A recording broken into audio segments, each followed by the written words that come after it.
Good evening, Fox football fans, and welcome to an absolutely gorgeous evening for a football game. I'm Brace Langenwalter, and besides me is Doug Osterhout, and we'll be bringing you play-by-play and color commentary to tonight's matchup between the Silverton Foxes and the Summit Storm from Bend, Oregon, here to play a non-league, our final non-league game of the season, and our first home game of the year. Yeah, it seems a like little late. Yeah, we should have had a home game in the first couple of weeks, but the Foxes are 1-1 so far.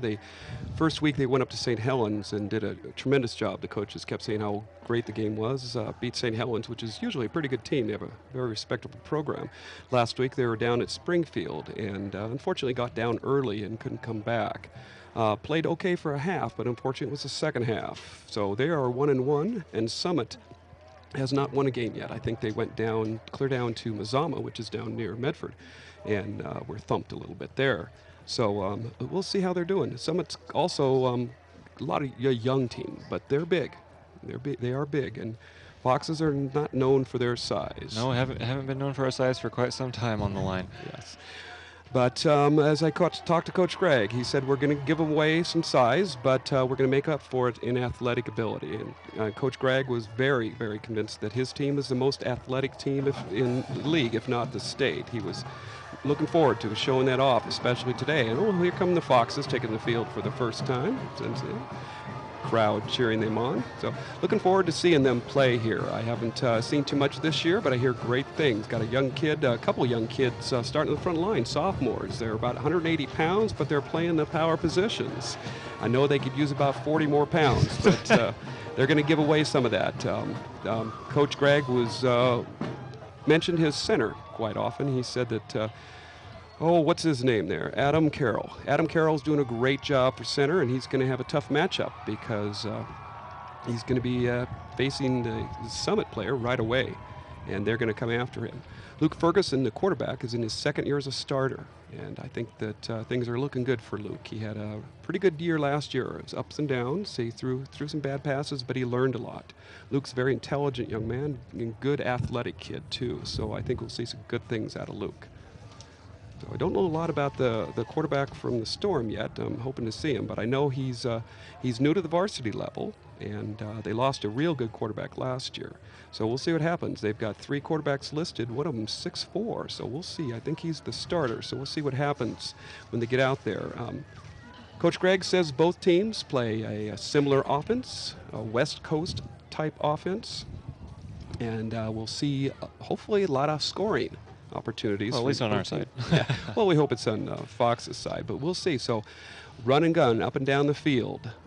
Get the ball out, get the ball up down the field as quick as they can, and let's see what they do. Both teams like to feature the no huddle, kind of limit substitutions and just keep the pace going. So you might expect a quick game if we can keep the penalty count down, which I know is a concern of Coach Gregg's. And it's always interesting, especially for some of the younger players, if this is their first home game and they start feeling that energy from the crowd and getting excited. And occasionally, especially in the first quarter or so, that can relate to some some kind of silly mistakes or some false starts or things like that, where they just get a little amped up. Yes. And a little over exuberant. But boy, there's nothing like playing for that home crowd and just feeling that energy and starting with two road games. Really now they get to come home and feed off the crowd, and it looks like we've got a good sized crowd even with Oktoberfest just up the road. That's true. Oktoberfest has taken a few people away, but it still looks like a real good crowd. And of course the students are here in full force, and we're missing a few parents, but I think they're going to make up for it. Sometimes they come in late, but I think we're going to be real good. As far as the penalties, that's something Coach Gregg pointed out. He said, I want to see a lot of discipline, especially at the line. The kids be patient, do their jobs, keep the penalties down. He likes the kids' attitude. He says they've got a real positive attitude, and he comments on their demeanor, how they hold themselves on the field. He'd like to control the tempo up and down, both offense and defense, which is not easily done, but that's his directions to the kids. Come on, boys, let's control the tempo of the game. And, of course, let's take care of the ball. Yeah, it's the coach cliche. They may as well just come out with the T-shirt on when you come to interview them. Don't turn it over. But it's cliche because it's one of the most important things. It's very difficult to win a football game if you start giving the ball away. And that was real evident last week in Springfield. Unfortunately, there was a turnover, interception right near the end of the first half, which could have decided the game because Foxes were coming back that time with a touchdown. They would have been 2 touchdowns, but went the other way, and they were down quite a bit going in. I think 4 touchdowns. Yeah, 4 touchdowns going in. Yeah. So and made a valiant comeback. They did. In fact, most of the players that I talked to were just, boy, if we could have just had one more quarter, we had that, we had taken all the momentum, we were doing what we needed to do. And now it looks like the crowd is getting quiet for the playing of our national anthem.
And that was our national anthem, brought to you by the Silverton Pep Band and the direction of Tim Duffy. Tim Duffy's been the band director here for almost 20 years. Took a leave Off and absence for a on. while, but he's come back, and so it's real good to have Tim back and the band. And Third year back this stint. Yeah, it's good to have him back. Yep. Coach Gregg has a lot of coaches on his staff, as do many of the football teams. Offense coordinator Dave Klein hinted a little bit about how difficult his offense is to grasp. He says he's running an offense that Coach Gregg brought him from the NFL. And if you don't know, Coach Gregg, Scott Craig, actually played in the NFL for, I think, about 11 seasons.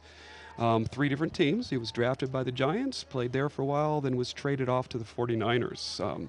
Unfortunately, when he was playing for the 49ers, they didn't have much of a team. Well, but, he was there for a couple good years with Jeff Garcia and Terrell Owens, but then they started going south after that, and then he wound up with the Jets for 1 or 2 he seasons. played just 1 season with the Just Jets one. under some pretty good coaches, and he's always said that he really enjoyed, learned a lot from his coaches. So, and here's the Storm taking the field finally. I guess they got. I was just starting to wonder. Yeah, I think they got caught in the locker room for the national anthem. For the anthem, yep.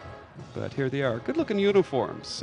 But some of that's come a long ways. I don't know. They probably left about 2 o'clock today. Yeah, I would imagine. Make it over the mountain from Bend. I know that their school over in Bend is quite gorgeous. The JV players who were there were talking about the field and how it looks like the field at Autzen and how the track's made from the same material that they used in Beijing for the Olympics. So they came back a little starstruck, but our JV team did manage to put a pretty severe pounding on Summit's JV team, winning 41-0. The freshmen narrowly lost. I want to say it was 28-26, although I'm not. No, I heard that was all 3 pretty good games, at least for the Foxes are concerned. So we'll see. Sorry, I missed the coin toss, so we'll see what their teams are going to do. It looks like the Foxes are going to kick off.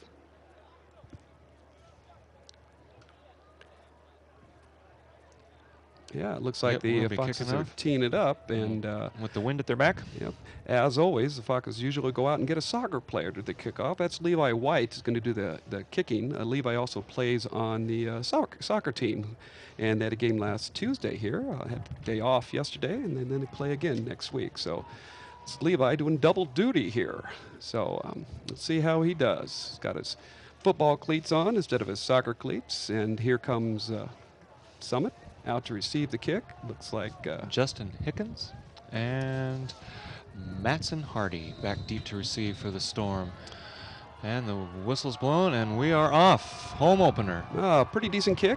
Looks like he takes it about the 15, 20. Yeah. Trying to get to the outside. Nothing there. Good, Oh, good pursuit by the Foxes. And we've got a fumble. Looks like the Foxes have a chance to pick it up. Yes. Recovered by the Foxes. That looked like about Garrett. The 10-yard line. Was that Garrett Tourney that covered that one? Number 45. Yeah, that was Garrett. Nice job. Looks like somebody popped him, the runner there. The referees are going to discuss whether or not he may have been down, perhaps. They're somebody popped Hardy there. I don't know if he was down first. Ball came loose, and then Garrett real quick to jump on that thing. And looks like we have a yellow they're flag. saying that a flag went down, and it was inadvertent, and they are picking the flag up. Excellent. So the play stands. Fumble. Fox's ball. He couldn't ask anything better. Looks like about the 7-yard line. First and goal. Yeah, couldn't ask anything for a better start, especially since in the second half we're going to receive. So, all right, let's see what Luke Ferguson does as quarterback as he brings his boys out here. Luke Ferguson's a 3-sport athlete, also plays baseball and basketball. He's been a starter for a couple years. This is his second year here. He's 6'4", he's a big kid. Yeah, very tall. See how he's got. He looks like he's got Zach Toney out here at one side, and we have a handoff. And off to one of the Sin boys, I bet. And didn't Yes, Didn't go anywhere. That was Cameron's Sin, I believe. Or was that Nelson's Sin? Probably Nelson's usually the starter. Yeah, Nelson's number 3. And it didn't go anywhere, so it looks like... actually went backwards. It's now second and goal from about the 12. And Coach Gregg says that we're not going to fool anybody. We're going to let them know where we're going to go, and it's up to the other team to stop them. Beat him to it. Okay, so here's Zach Toney out this side. Looks like shotgun. Yeah, it looks like Nelson's in the slot there. And Burton is in motion, far out. Oh, there we go. First guy Cameron's miss, made a couple good moves. Does a little jigger. And looks that like was Nelson Sin on the reception. Was that Nelson? That was. Thank you, Brace. I'll try to get those kids There's a few of them, few of them on the team. Yeah. Good kids, good athletes. Yes, good, quick athletic. But, yeah, Nelson did a nice run, got inside the 5. Had to dodge quite a few runners there. It's third and goal from, looks like maybe about the 4-yard line. From our angle, we're up below the scoreboard. It's difficult to get depth perception as far as what yard line we're on. Yeah, we have a whistle here. Looks like we're going to do some substituting. We line up, we can see a definite size difference. The linemen for Summit are pretty big boys. They've got 72. It's lined up over center, Ethan Hawes, and they say he's 6 foot and 236 pounds. Gets Adam, who's given him a few pounds. Right. There. And then got big old linebacker, number 52, right there. He's over 200 as well. Luce got the ball inside handoff there. Right handoff. And it's going. Looks like he just got short of the. Just at the 1 foot line. Tried to lunge in with a second effort, but it was really met by a swarm of defenders on the play. So now the first kind of big decision of the game. What do you do here? High school field goals are never the sure thing from this distance that they would be at the college or professional level. And you've got an untested kicker. Levi's a good kicker, but he doesn't work on his They field didn't even goals. think about it. They are going to go straight at him. We're going to go for the score. Why not? We're on the 1-yard line. We'll see if Luke keeps it. If they might be a quarterback keeper. It'll be a handoff. And easily in. That was Nelson. Barely touched. Nelson Sin. Nelson, the workhorse of the drive, was able to get it over the touchdown. Looks like he was the second one through. He's led by Bremner. Yeah, Joseph Bremner. Joe's a big boy. And the mentality of a fullback. Loves to get out there and clear people off. So we're up 6-0, and we'll set up for the point after attempt. And looks like they're going to bring out Levi. And let's see if he can kick it through. So good start for the Foxes. Yep, just the way we wanted to do it. Get the turnover, cash it in for 6, hopefully 7 points. And I think here is the kick. Blocked. I think it's blocked. So yeah, looks like the placement was a little bit late, and they got through there. So I think that Coach Gregg's going to have a little talk to the protection there, and I'm sure that Coach Keith Wilkins at Storm is going to talk about his his runners there. Yeah. Let's hold on to that ball. Hold on to it this time, boys. And he, like Scott, Keith Wilkins has quite a staff on there. He's the head coach. He runs the offense, and he also deals with the quarterbacks. He's got also former. He's got a former NFL player on his staff too, old Rob Thomas, who works with the halfbacks. He actually played for Seattle for a while. He was a wide receiver. Went to Corvallis High School. Well, here we go again. Yeah, we'll set up for another kickoff. Yeah, let's see if we have the same gentleman back. Yep, same two guys from from the Storm. Yep, number 2. Matson and Justin. Yep. And Hardy was the one who fumbled. So Right. let's see if they kick right to him again. May not be a bad idea. May not. There's the whistle. And the kick is away. Well, they actually kick it over to the other side and waits for his wedge to form. That's Justin Huckins. And He's right up the middle and is down. A respectable run through the Yep. middle of a pretty powerful defense there. So Foxes get a chance on defense here. Let's see what their big, tall quarterback can do. Looks like we're about 1st and 10 from roughly about the 34, perhaps, for the Storm. Okay.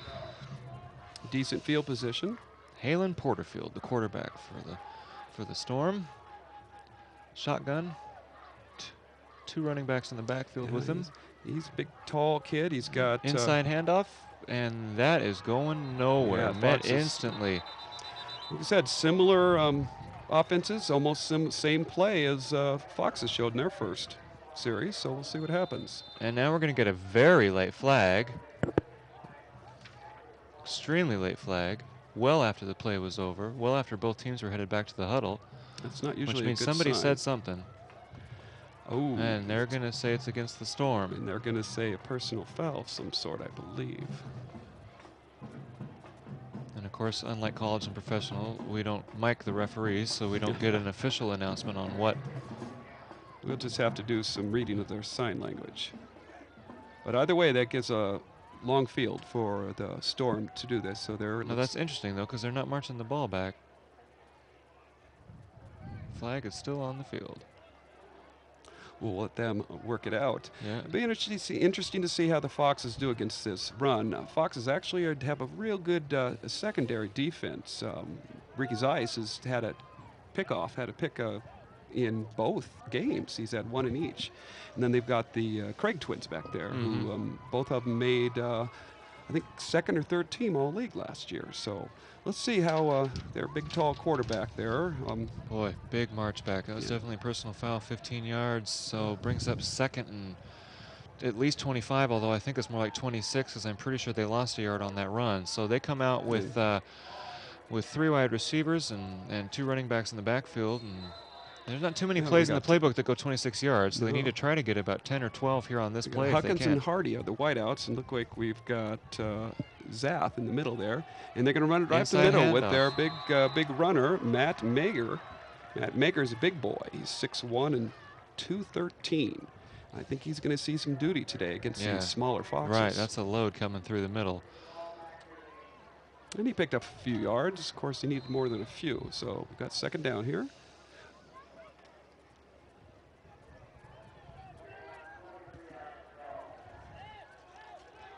And just heard it 23 yards to go. So Porterfield's got the ball.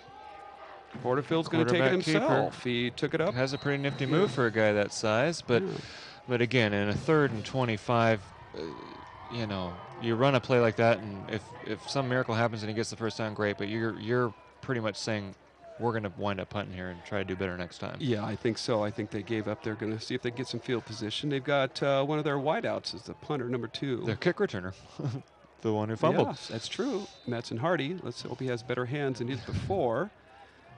Okay, back. Looks like we've got 2 guys back. Decent punt. And yeah, it looks like, is that Jared Hilton that took the ball there? Number 1? Looks like it. Yeah, Jared. A couple yards back on the return. Yeah, made a good run. Jared's also a hurdler on the track team. So.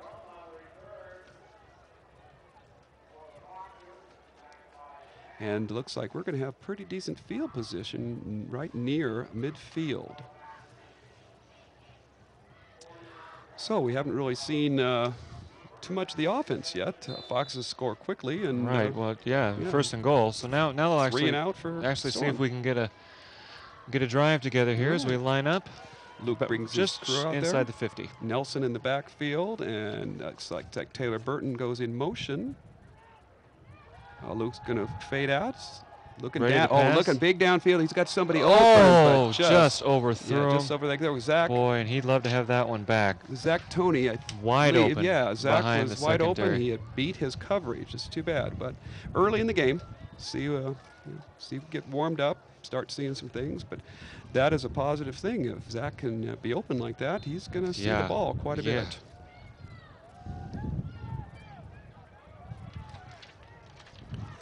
Luke's had some wheels there. He was moving around pretty good in the backfield. Yeah, he was. Oh, here we go. Fox is up again. Second. Yeah, we've got Sin in the backfield again.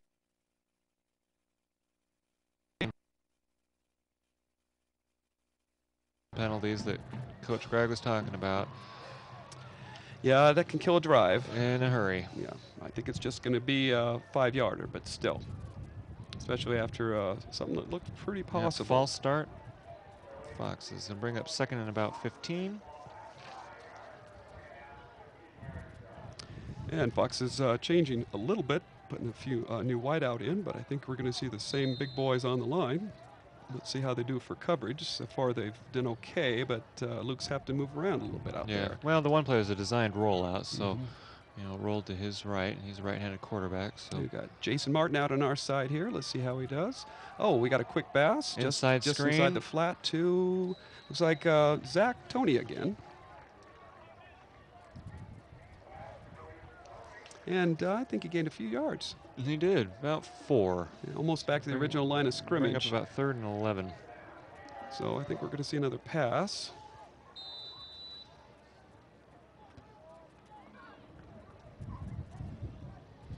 Protection seemed to hold up pretty well that time, but it was a pretty quick pass. Yeah, so those nice little 3-step drop, just turn it and fire. Yep. It's a great way if you're worried about the D-line getting penetration to kind of. Definite sign of the West Coast offense, too. Yep.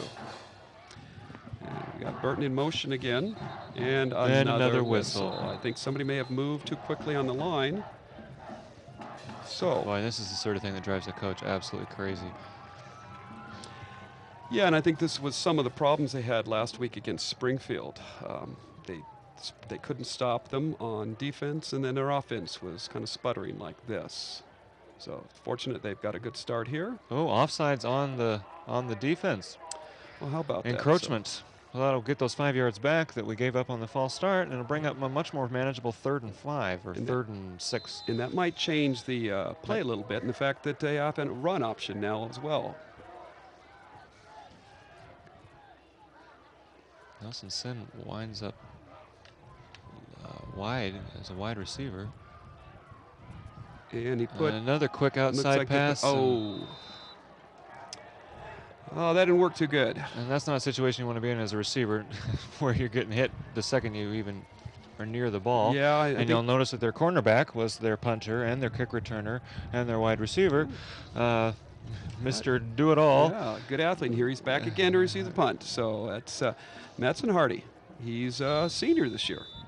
So it's kind of thin. He's only 150 pounds, but let's see how he does. Well, they're going to hopefully pin some back. Punt. And we just get it off. Ball, and he's going to hope that it's going to go in. It just barely bounced in. Touchback. So be Summit ball or Storm ball, excuse me, at the 20-yard line. Yeah. So a 3 and out for us on offense, following their 3 and out, and we're both sides trying to figure out what they can get started here and what they can get rolling. But still, we've got the 7-0 lead by virtue of the fumble on the opening kickoff by the Storm that we were able to convert into 7 points. Well, they missed the PAT, remember? Oh, that's right. Excuse me. 6-0. Well, here we go. Let's see if the shotgun again. Foxes can hold them and go back to get some good field position. This time we've got and another whistle. I didn't see a flag that time. I think the official's going to discuss that as the teams get back together to see what's going on. Yeah.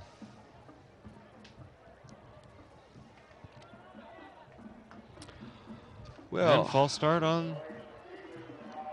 That's interesting. We had an offside call on Summit right off the bat. Somebody must have moved too soon. Right, false start or illegal procedure, one or the other. Okay, so let's see what Porterfield's going to do here.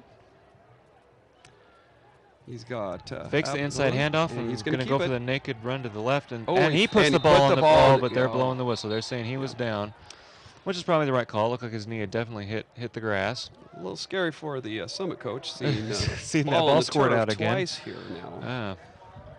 Speaking of grass, since this is our first home game, I would like to point out that the maintenance crew and lawn care people have done another fantastic job over the summer of putting this back together. It won't look this way in November, folks. If you've been coming to games for a few years, you know, but they spend all spring kind of reseeding and all summer keeping it watered, and it looks absolutely gorgeous out there tonight.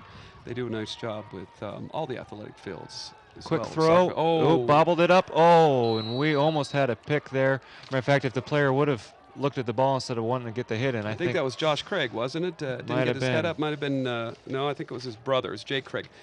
Jake didn't get his head. He wasn't looking at the ball, but it hit him in the breadbasket. Yeah, and just didn't get his Jeffrey hands on it. Zath, number 40, the receiver, got up slowly and a little shaken, and he's still kind of. Well, Jake's known for sticking people. Getting those cobwebs out of there a little bit because he took a real shot.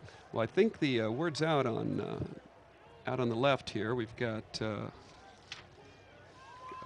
Cody Absalon. And sack. And picked off. It off in the air. And down at the 2-yard line. And absolutely fantastic turnover. That was good old Greg Finnemore. Greg, an excellent athlete. He's played basketball and track and just an excellent athlete. Kid picks it up right out of the air. And a great example of just being in the right place at the right time. I did not see who put the hit on the quarterback that caused the ball to just pop straight up like that.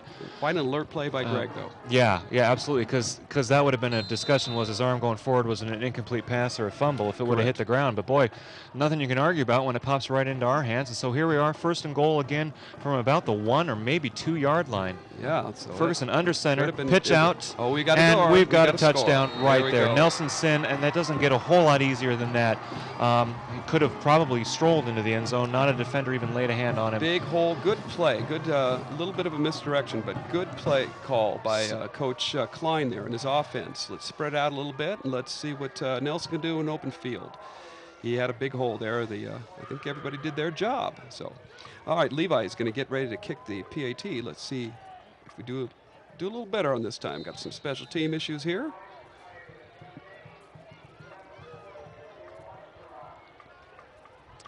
Looks like we may be short a man, too.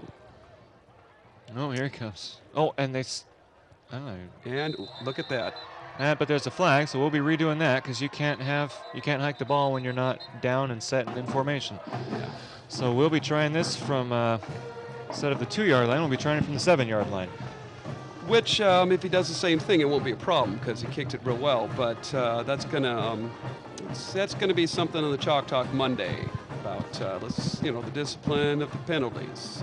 Gentlemen need to be at the line when you're supposed to. Yeah, you should know when you're on the kicking team. Yep. Scott was real emphatic with that. He really told us, I want my kids to be the first in the line. I want them to be ready. Well, I think they're going to have a little talk, maybe even at halftime. Yeah, that might be halftime material right there. But here they have a chance to go up by 13. Official's going to mark it off. There he goes. Sets back up.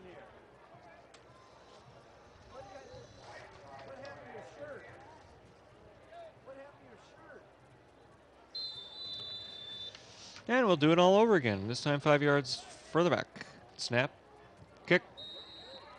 Easily through. Good kick. Very nice kick. He could have made quite a distance with that one. That was a good looking one. Got some air, he got underneath it, pushed it up there real nicely. A little off to one side, but hey, it still went through the posts. So that's wonderful. The Fox have taken a 13-0 lead early in the game. It's still in the first quarter. And we can't, 5:45 left in the first quarter. So halfway about through the first quarter. Yeah, unfortunately where we are seated, we can't see the scoreboard. So we're just going to give you what we can, but Foxes are doing well. Yeah, and we'll set up for another kickoff. Yeah, this is the third time in 1 quarter, which doesn't often happen. Yeah, that usually doesn't mean good things. No. If you're receiving that many kickoffs in one quarter. It looks like they changed a little bit. It looks like the gentleman in the backfield They switched sides. Yep, sides. switch sides. So number 11's over on our side. That's Justin Huckins. And then the Mr. Do Everything, Mattson Hardy, is on the right side. Let's see where the ball goes. Levi gets set. Yep, let's see if Checks they... both sides, put the hand up. And yeah, that's Hardy's moving around a little bit. Let's see if he gets the ball. Extra interesting, short kick. Yeah, he doesn't drops do much right wind into up. an up man. Brett Campbell got the ball and Goes down. yeah, he didn't get very far, but wasn't very long kick. So they're still gonna have decent field position off a short kick. Looks like around the 30. Yeah, I wonder if that was by design. Let's Yeah. put it to one of the up men and take care of him. So Brett Campbell gets his hand on the ball. It's usually a backup running back and a defensive back. So. And the Storm get ready to go again. And again in the shotgun. I don't know if they've run a play under center. They may run exclusively out of the shotgun. Porterfield's taken a lot on his own, too. Okay, he sends his motion. Little underneath screen. Misdirection. Of course, that goes to Mr. Everything. Hardy with the play. Good defense. Didn't get a whole lot out of it. Good looking play. Everybody set up, everybody moved, but the defense was right there. No, actually, looks like they got about 5, maybe 6. Tough to tell from this angle. Bring up second and about 4 or 5 probably. We got 2 out on the left side here. 3 on the left, actually. Oh my goodness, yeah. look at that. So yes. 4 wideouts. Big Matt Meager, they put him on the side. And they fake the and draw, I think we're going to throw it to another Matt Meager. underneath. And That's that their is big boy. Big man running through And there. he go right for the legs. And yeah, missed broke that. the first tackle. Yeah, he missed that tackle. That was Hilton who just missed that tackle. Look, he was brought down by one of the Fenimore twins, possibly. Yeah, that's not a kid you want to be ankle tackling very much, I don't think, because he can probably just drag you down the field with him. And Jared isn't really that small. Wonder why he went low. He's a pretty big guy himself. He could have stood him up there, but we'll see what happens here. Did he gain much yardage? He did. It's about a 3rd and 1 now. Very close. Short yardage situation. Will they continue to run in shotgun, or do they go under center to try to punch this one through? Still in. Again, no Still huddle. in shotgun. And he is back in shuttle. I wonder if he's going to hand it to the big Meager, on his left, number 44. Oh, and we're going to get a whistle. Somebody jumped. Yeah, and it did definitely go to number 44. It was going that way. That was exactly what they were going to do, is hand it to the big guy going up the middle. And I think we saw a few flags on here, so. Could either make it a long 3rd down or give him the first down. first down of the game here.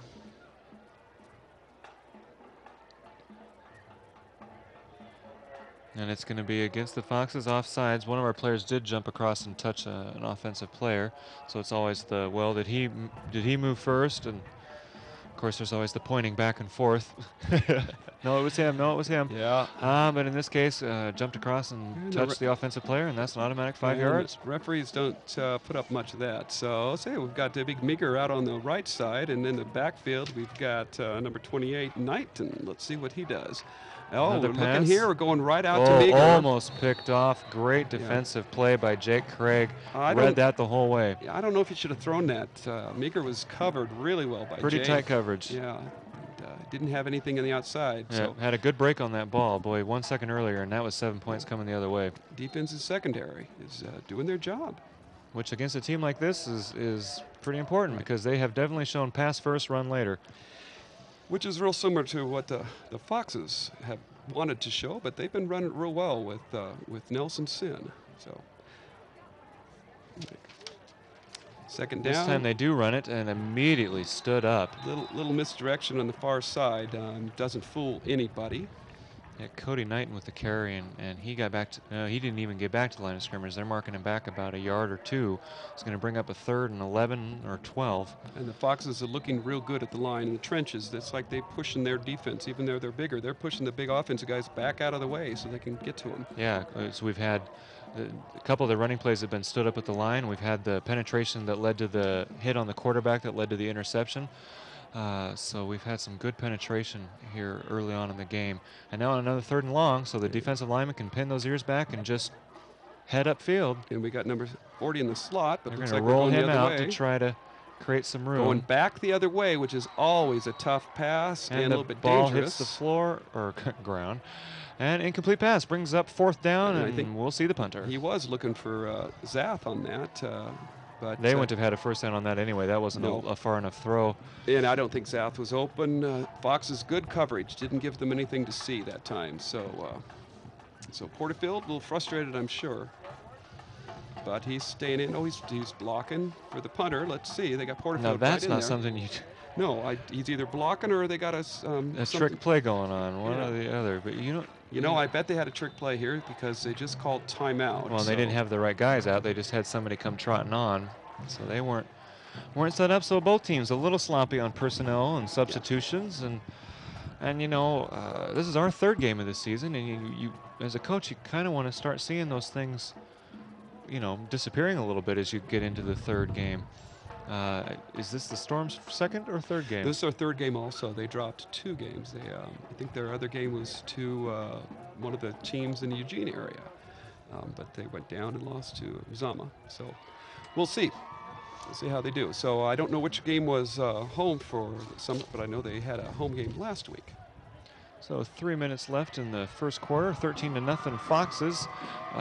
Storm just called timeout because they had a personnel issue getting everybody on the field, and now we'll set back up. And they're not.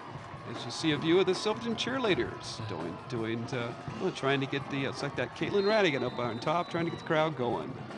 And here we go. We're going to see Mr. Hardy. Mr. Everything, he's going to punt the ball away. And there it goes. Oh, it cleared the side. I don't know if that's even going to stay in, but it took an excellent bounce for them. And they're going to go ahead and scoop it up and get some. Oh, he got some good yardage. I think yardage. that was Jared Hilton again. Picked it up off the ground. Yeah, broke a couple of tackles and got up to about the 38-yard line. So decent field position for the Foxes. And now it's time to see what our offense can do. Boy, when we've got 1st and goal, we're pretty good. But our one chance to do a drive, from the middle of the field was a 3-and-out. So I'm sure Coach Gregg would like to see some consistency, which was one of his talking points to us prior to the game. That was really their downfall in Springfield, is they just couldn't play consistently, and you can't play just one half. And yep, that's right. So look at that. Looks like he's got wideouts there, and he's got a man going in motion. Luke's got the ball. Very nice pass. Looks like high overthrew. Kind of in between 2 players. Kind of sailed on him a little bit. So I think Luke's still a little bit nervous. He's got to settle down here. He's got a good arm, but I think he just hasn't settled down into his groove and kind of let that one fly, didn't he? Yeah, that one got some air under it. Looks like it was probably intended for Taylor Burton, who's not a short player and also has some pretty good hops. Yes, Taylor can slam dunk it two-handed in the basketball court. Here we go. Luke's back. He's got 2 boys beside him, and he's going to hand off. It looks like he's going to hand off to Nelson, number 3. Breaks a tackle and good run for weaves Nelson. his way through. Joe Bremner pasted his guy at the point of attack and took him down and helped Nelson get through that hole. And Joe loves to do that. That's his game. He says, "Coach, give me the ball maybe once a game, but I want to go out and hit some people." That's right. He loves to hit people. Okay, so it looks like about a gain of probably 6 yards. Excellent. And Nelson's the workhorse for Silverton. He's been moving the ball pretty well, most of it down by the goal line. Let's see what we do here.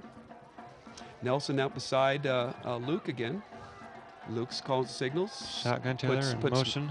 Puts Taylor in motion there. Low ball snap. on the ground. I don't know if it hit. Again, Nelson around the outside. Looks like he might have a first down on that run. He got real close to that marker. It's hard to tell from our angle. And the official signaling timeout. And the sticks are moving, so we got the first down. Looks like a gain of probably about 4 or 5 yards, and we needed about 3 or 4. So excellent run on the outside. I think Coach Klein's calling a good offensive schedule here. Let's see if he starts throwing it pretty soon. Yeah. A little bit of Nelson left, a little bit out the middle, and maybe we can throw to him too here. Well, that was the first completion of the game was to Nelson. So Summit has their do everything guy, and we've got Nelson. Yeah, that's right. And another flag, an illegal procedure, or false start most likely on us, unless one of this. No, we're already marching back. So that's too bad. Again, discipline at the line. But, you know, we're still early in the first half. Let's hope both teams can Yep, settle false down. start. So we got our first down of the game, and then follow it with a 5-yard penalty to bring up first down, excuse me. First down and 15. And that's not the consistency the coach is looking for. You get something good, you don't want something bad following it.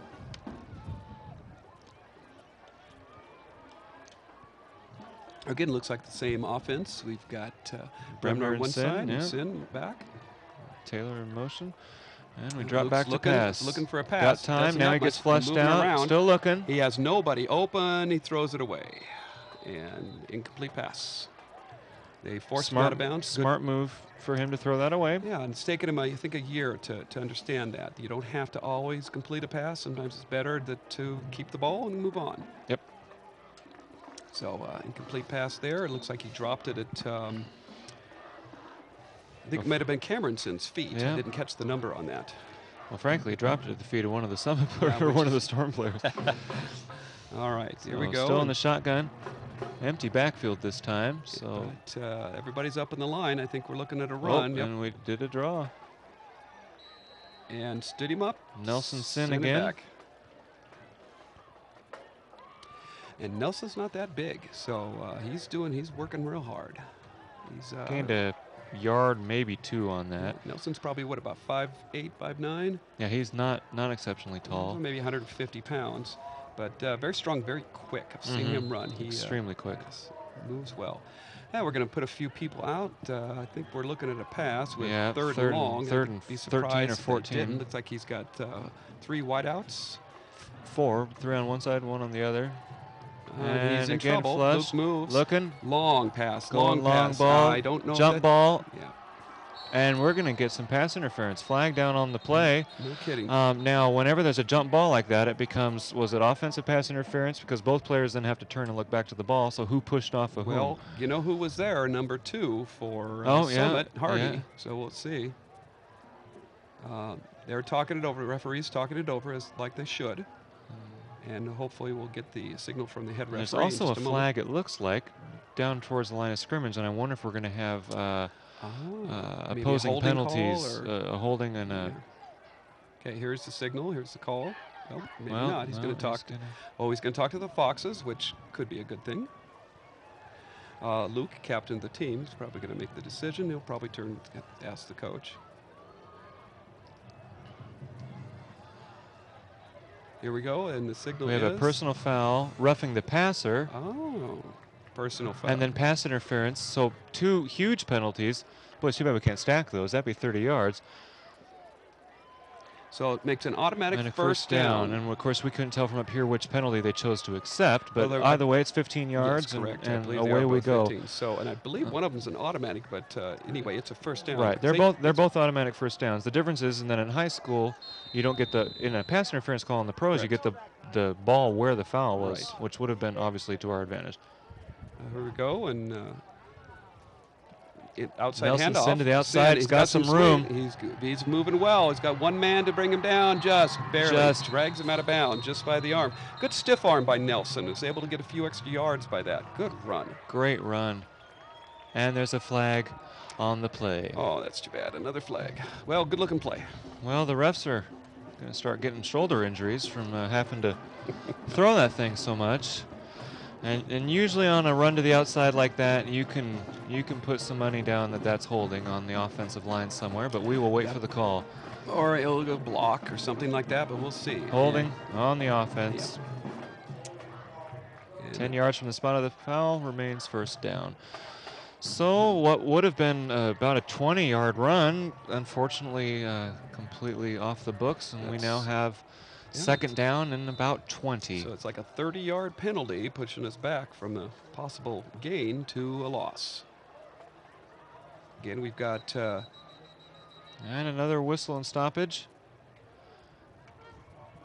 And who knows what's going on now. We'll see if Burton goes in motion like he does quite often. Yeah, We've frequently. got Nelson inside and Nelson Sin inside. Somebody in motion. And Yeah, that's actually Nelson right there. Sin, yep, in motion. Looks like a long pass. Oh, I think we're going to have some. Yeah. Boy, no flag on that one. Both Yeah. players looking back for the ball, jockeying for position, so they decided to just let him play it out. Yeah, that was Zach Tony, and he had some height on the player, and Right, and not a bad call in that situation. Go for a jump ball and Yeah. go for the mismatch. Just little beyond him. I think a little misjudged, but again, it's early, and it's just starting to get a little bit dark here, so the lights are starting the to lighting take effect. is very. So, It's that weird half light between the stadium lighting and then the twilight of the day. Draw up the middle, still on his feet. That looks like Bremner, I think. He's There's tough. his one carry for the game. Yeah, there's his carry in the half. He's tough to bring down. Yeah, too. he would not be a fun one to try to bring down. Big, strong young man. Looks like he picked up. I think Boy, about 10. Picked up pretty much our entire holding penalty. So a good carry for Joe Bremner. Right up the middle, kind of on a little draw play. And another whistle. And end of the first quarter. There we go. Again, we can't see the clock, so 6 seconds. So at the end of the first quarter, done. It is 13-0. The Silverton Foxes we have the ball and trying to stage a drive together, and we'll see what happens when we start the second quarter. Going the other direction now. And since we're near the 50, I think we're on the 49. Just gonna have to turn around. Yeah. Just turn the ball around. Let the teams take the other side there. And there you see the Fox mascot dancing away. Yeah, trying to get the crowd going. Getting everybody going. Yeah, good squad this year. A lot of girls that been doing a lot of tumbling, a lot of moves, and they've been throwing the girls. They've got some airtime up there. Let's see if who here. We have a nice pyramid stance. And it's Gabby Santos up on the top there.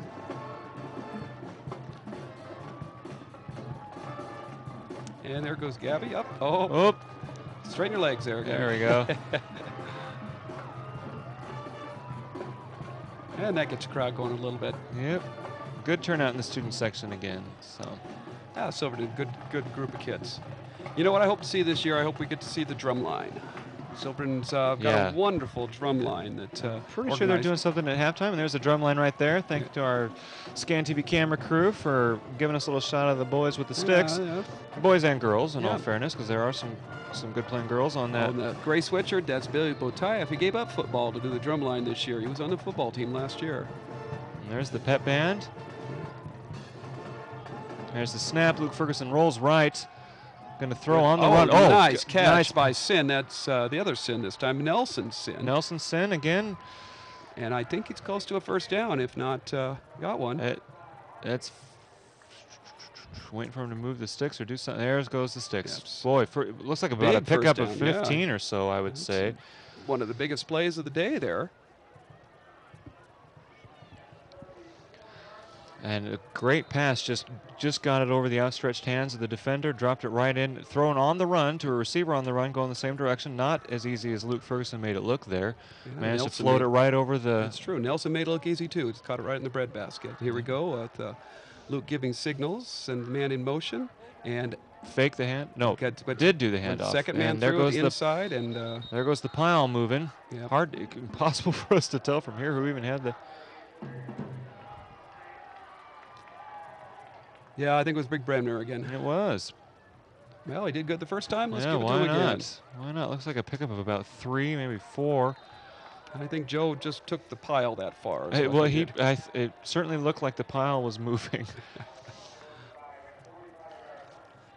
And back there, Justin Wells. Let's see how Justin does. Justin's a big boy, too. Justin plays basketball as well.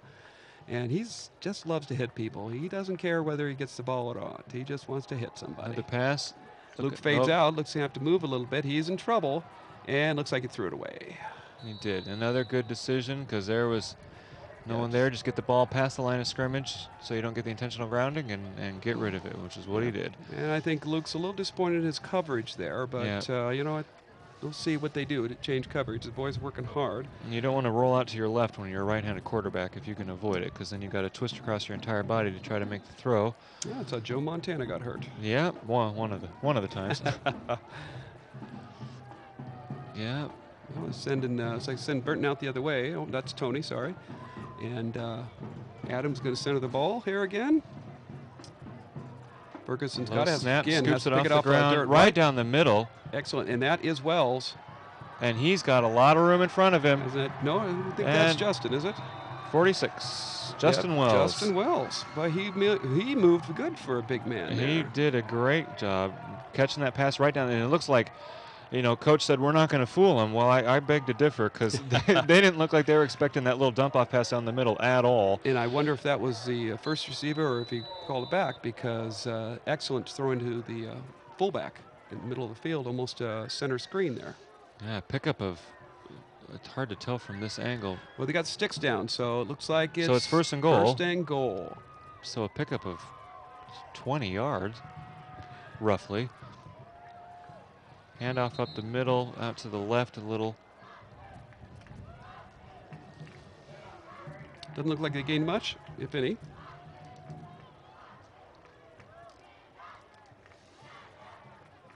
So we'll see what happens here.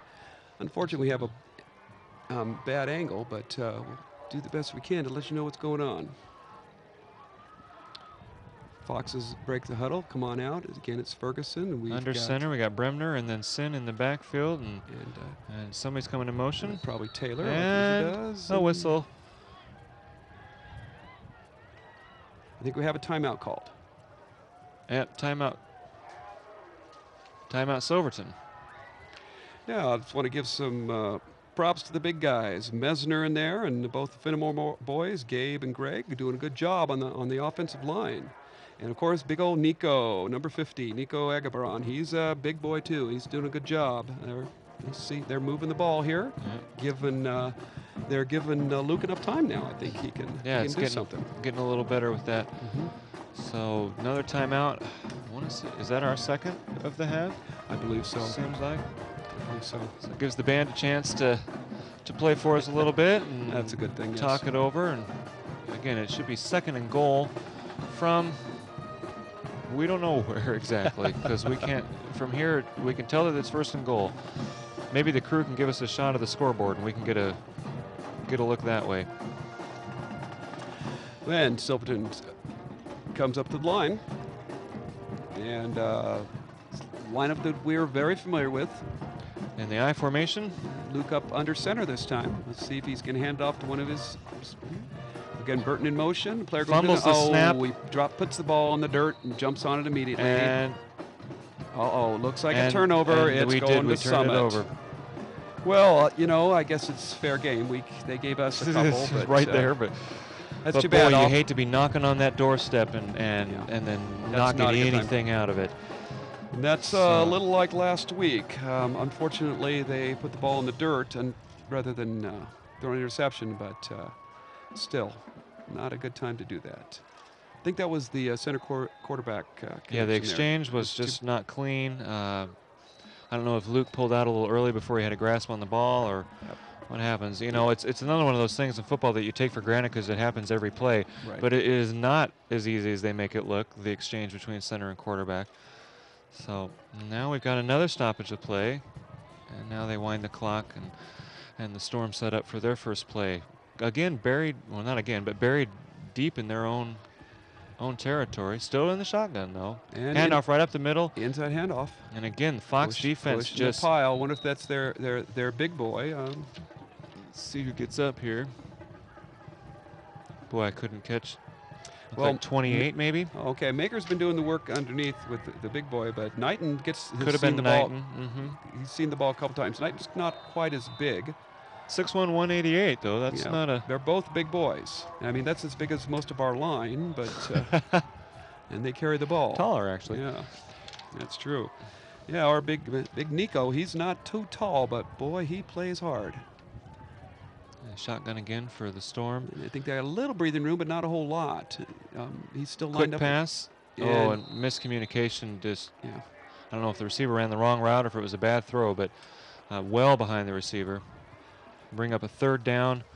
And we'll see what happens. Are they going to try to get some punting room, some room for their punter? Third and long, because I don't think they gained a yard on that running play. It looks like the third down marker's right where the original line of scrimmage was. Porterfield's still setting up in the end zone there when he's passing. So. Yeah. Oh, yeah. They're on the. Yeah. They're on the 2-yard line. Nice if wide they're shot. lucky. Porterfield's in the shotgun. He's got. Looks like Knighton next And they're to him. going to do an inside handoff and play it safe and just try to get out of here. Yeah. Knighton got a couple yards for their punter at least. And Yep. of course, their punter is the all-purpose Hardy. And here he's at. Let's see who gets to drop back and receive it for the Foxes this time. You think they're going to try to block it, or should we set up Jared Hill for a run back? I would go after this personally, but then, you know, as a coach, you're always like, well, do you go for the block or do you go for a good run back? They do have Jared Hilton back there, Jared's who can make people miss. He's done a couple good runs. You know, that's a hurdler back there. And he got it off, but it looks like maybe No, we blocked it. We blocked that. Did we get a piece of that? Oh, absolutely. That's good, great. clean block. Looks like the ball's at about the 5-yard line, maybe. A fantastic play by the Foxes special team. Somebody came through on the right side and didn't just glance it, but really got a good piece of that ball. So despite the turnover, we wind up essentially pretty close to where we lost it. And I think that has to do with what Coach Greg was talking about. Let's beat them athletically, and that's a very good athletic move to be able to get there. To get the speed to get around that corner and get up there and get it. So good job. And there are cheerleaders again. Quite a few of them this year. Big squad. Good to see. All right, Ferguson sets up. Nelson behind him. And it's been a game of turnovers. This is I don't know if a block punt counts necessarily as a turnover, but it certainly gives us good field position. The third time that we've started a drive in easy scoring position. I mean, again, we're in a first down and goal position for the third time in the game. If not fourth. You know, where we've started in this place. And the refs are still, I don't know what they're chatting about here. You know, maybe trying to decide which booth at Oktoberfest they want to hit first after the game. Well, you should always go to the Fox Foundation. Absolutely. And get your sausage. At least for starters, you know. And I don't know who's working it tonight. But, no, hard-working men and most of the athletic teams as well as activities have turned. It's taken. Well, tonight actually, starting in about 10 minutes, is the choir's turn. 8 to midnight this evening. Make sure you head over the night and help out the choir. That's right. Buy some sausage. And I think the soccer teams will be there tomorrow. Soccer teams, girls basketball, volleyball. I think the speech team has a time this year, but I'm not sure. And now the referee's going to hold up play a little bit. Come explain something. Yeah, Coming to talk to Coach Gregg, or one of the coaches at least. Oh, yeah, it's Coach Gregg because he's way taller than the referee. He's a big boy. Yeah. He was a big boy in high school. His nickname in high school when Silverton was Lurch. Old Jim Bruckner gave him that nickname. Oh, Bruck. Jim Bruckner's still on the coaching staff, too, even though he's semi-retired. Jim actually was Scott's head coach. Yeah, and I can't imagine being an NFL lineman and then coming and coaching. I mean, there's got to be days where he just wants to put pads on and say, no. This is how you do it. Well, so I wonder what it's like to have even the biggest boy in the team still smaller than his coach. All right, here we go. All right, so after that lengthy conference of something we have no idea what they're talking about, we do set up first and goal. Luke under center with Nelsonson in the back. Pitch out to Nelson. And Nelson. Good blocking. He's got some space. Looks like he cut through there. He gained some. Touchdown, Silverton Foxes. I didn't see the hands go up, but the crowd is cheering. So and that's the field goal unit, let's see if all 11 of them come out this time. That was a good sign, a good run by Nelson. He had some holes and used them. Looked like he spun off a one tackle there. Right, very patient run by Nelson. You know, whenever you get to sweep to the outside, you know, they coach you to wait for your blocks to develop, just string along and wait until you see a hole and then go for it. And that's exactly what he did, and kind of bowled his way right into the end zone. But again, our third opportunity where we have a first and goal because of either a turnover or a great special teams play, and just punch it right in. And the kick is up. Great kick. Perfect Good kick right grief. through the middle. Right through the middle and a flag. And went. And a flag. But did go 10 yards above the goalpost. I'd just like to point out for Levi. That was a heck of a kick, and yes, you're right. We have another. Well, I know Levi, and I think that he was pretty disappointed himself for allowing that first one to get blocked. And although, whenever there's a block kick, there can be a host of reasons as to why Well, that got blocked. As Coach Gregg says, it's not the one person, it's the team. But It's a team Levi sport. would have taken that personal and said, I'd like to get that one back. And so he's going to make it good. So they pick the flag up, wave it off, extra point try is good. So the score is 20-0. Just really kind of at the beginning of the second quarter here. Game has moved a little slow because we've had, well, 3 scores and a lot of penalties and stoppage of play. So with 8:25 left to go in the first half, it is 20-0 Silverton Foxes. So far, we haven't seen much out of Summit offensively, and we've seen some defense, but not much of them offensively. We'll see if their big quarterback can do something when they get the ball back. Of course,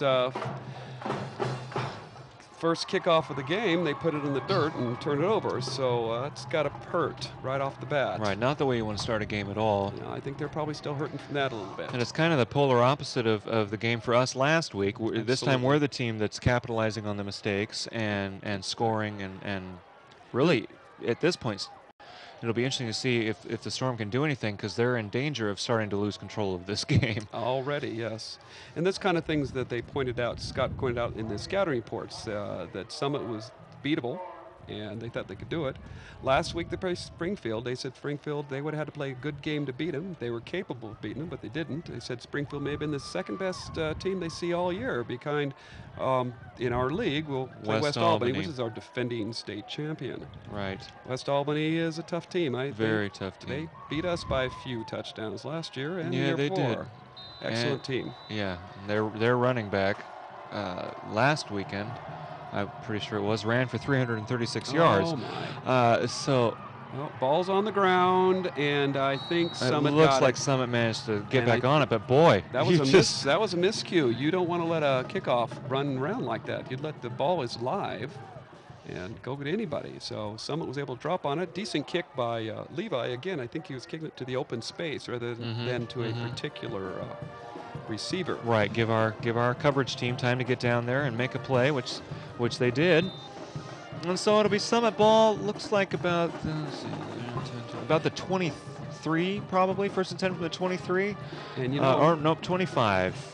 First and 10, 25-yard line. Out on the right side, we've got Ricky Zeiss covering somebody. Haven't thrown his way yet. Maybe they got the word that he's a human interception machine. And they hand it off up the middle.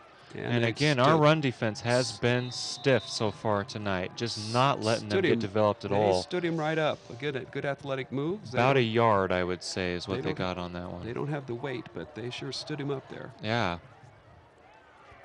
Well, and that forces then the Storm really into our hands, because as you said, our secondary is pretty good, and so when they get continually into these long yardage situations where you know they need to pass, it really plays into our strengths. Yeah, and I think the linebackers are playing real well too, because we've got a couple of Fenimore's. Kendall Gabriel plays pretty brother, and Bremner, a big old hitting Bremner. He's one of the linebackers too. So those linebackers have been covering those short passes as well. So here you go. And looks like a misdirection handoff coming the other side. But, again, right up the middle, and again, same result, just nothing happened in that time. And I was talking to Coach Gregg about the practices this last week, and he said, I just told my practice team to play like they normally play because we use the same offense. It does make it a little easier to prepare for. So I think the defense is well prepared for this type of offense. Yeah, although you know Summit should be able to say the same thing about us, but so far, of course, admittedly, we've had some pretty short drives. Yeah, you would think so. But the Sin Boys have been doing a nice job keeping us up, though. Here we go. Looks like we got a third down. Third and long, yep. Another third and long. Third and 10-ish. Quite a few. Quick pass to the outside, but when you throw the ball low like that, even if he makes the reception, there's no way he can do anything with it. And make the reception he does. And that was Huckins who made the reception. I didn't see who was on the I guess coverage. they did get it. They're moving the sticks. It's so hard to tell from down here. It must have been exactly a 10-yard pass because, they're testing the secondary. Let's see what happens. Well, they've got to. Their run game is not working for them. I don't know. I think that was Ricky that they got the pass off against, and tough pass because it was low and nobody could catch it. Well, the only one, receiver. and that's exactly And he went right to him again, and Ricky got juked. little inside move by the receiver that Bremner time. came back and made the pickoff. It was that ball was out. Did you see before the receiver turned? That ball was out of the quarterback's hands. The timing pass, which is a real staple of the West Coast offense. It's more timing. You count the steps. Quarterback drops back 7 steps, receiver goes up 4 steps, and then cuts, and the ball's there waiting when you turn your head. And Silverton late to break out of the defensive huddle there. Yeah. And not what Coach Gregg wants. He wants that demeanor. He wants that attitude. He wants them on the line prepared. So we have Josh Craig on the one side out defending it. Looks like we're going out toward Roll Josh. out. And the other way, flag down. Probably going to be a holding. Ball is thrown up again to and caught. Looks like managed to scoop it up. That was number 3, Cody. But I would suspect this is going back. Yeah, he did a lot of running. Holding. Yeah, anytime the quarterback starts scrambling back and forth like that, it really puts the offensive line in a bind because, of course, they can't see him. Their back's turned, so the defensive lineman suddenly goes a different direction, and you're caught holding his jersey or holding his pads. And, of course, they've got one of the refs. Their job is to watch the line every play, and they're looking right at you. And he was there right away with the flag. Yep, so threw it right at the guy's feet, as a matter of fact. Just don't throw it in his eye. Yeah, well, and they need to do that because it's marked off from the spot of the foul. It's 10 yards from the spot of the foul, not from the line of scrimmage. So they throw it as close to the player as they can. And so just when Summit kind of had a good first down and everything, a couple passes, and then another good play and a second down and a manageable. Suddenly, here we go. We move it back, and we have a 2nd and 20. Minute. Yeah, that's Huskins getting a good number 11. They had a couple good looks at the ball, and we've done some shifting around here. We're going to the far side. We're going to pick off. Interception. Interception. I think that's Josh Craig. And he's going to go in untouched. Another turnover. Touchdown, Silverton Foxes. That is 3 out of 3 games that we've had an interception. This one going for a touchdown. Now, that may put the game way out of reach, but you never know. They could come back. But excellent read on the play. Ball just a little high, bounces off the receiver. Yeah, and that was the problem. Is that looks like it went right out of his hands. You hate to see those tip balls because that's the danger every time. And the DBs that's their favorite thing. Let's do the tip drill, coach. Yep. I want to catch that ball. And Levi comes out. He's getting a little work today. He is getting that leg nice and loose. So set up for another point after try. Ball's down. Good pass. Good center. Good spot. And the kick is good, right through the middle. And so it's now 27-0, Silverton Foxes. And again, we're starting to pull away. And when the other team has 2 fumbles, or fumble, I guess really 2 interceptions and a fumble, and then a blocked punt, it makes our job pretty easy. Yeah, and I think Coach Wilkins of the Storm is going to be able to talk about taking care of the ball. Unfortunately, can't turn it over that much. That's way too much. Especially that last interception, unfortunate one, but those happen. So, and the Silverton fight song, cheerleaders and everybody dancing. Boy, very full student section. Great to see them out in force here for this first home game, supporting their home team. And they say that we're going to Oktoberfest afterwards. So I think I might go home. Could be awful crowded over there in Mount Angel. That's right. Going to be a steady stream of traffic heading north here. Well, if this game gets out of hand, you might start seeing this thing thin out midway through the 3rd quarter. that is a good point. Gorgeous night again for a football game. Slight breeze blowing into the kicker's face, but not too bad at all. It's not going to bother Levi because, like I said, he's a soccer player. He's got a big foot. He does have a big foot. He's a big kid. He takes the corner kicks off of the soccer team too, so he can put it up there into the goal area. Mm-hmm. And it blew off the tee, so we'll try this all again. We'll get one more try, and if it blows off, then we have to have somebody hold it. And then we've got our coverage squad, which has been doing a pretty decent job. We'll see if he puts it out in that middle area again in the flat. And it blew off again, and so we're going to get a holder out there. Let's get old Jeff Koenig to hold that thing, will we? Nope. Oh, he waves him off. Boy, I'm sure I can get this off, he says. All right, here we go. And his little stutter step, he hardly takes any run into that at all. Short kick. He's about 6'3", and he's strong as an ox. So, don't tell me we've got another fumble. Nope. But they didn't get much, did they? No, immediately swarmed under. But it was a short kick, so we were there about the same time the ball was. So, yeah, and he gets under it, too. He gets some air time. So I think that's maybe the plan. Let's get some air under it. Right, Let's and get let get the and- coverage team down there. We don't Yeah. want anybody doing anything fancy on a kickoff return. Right.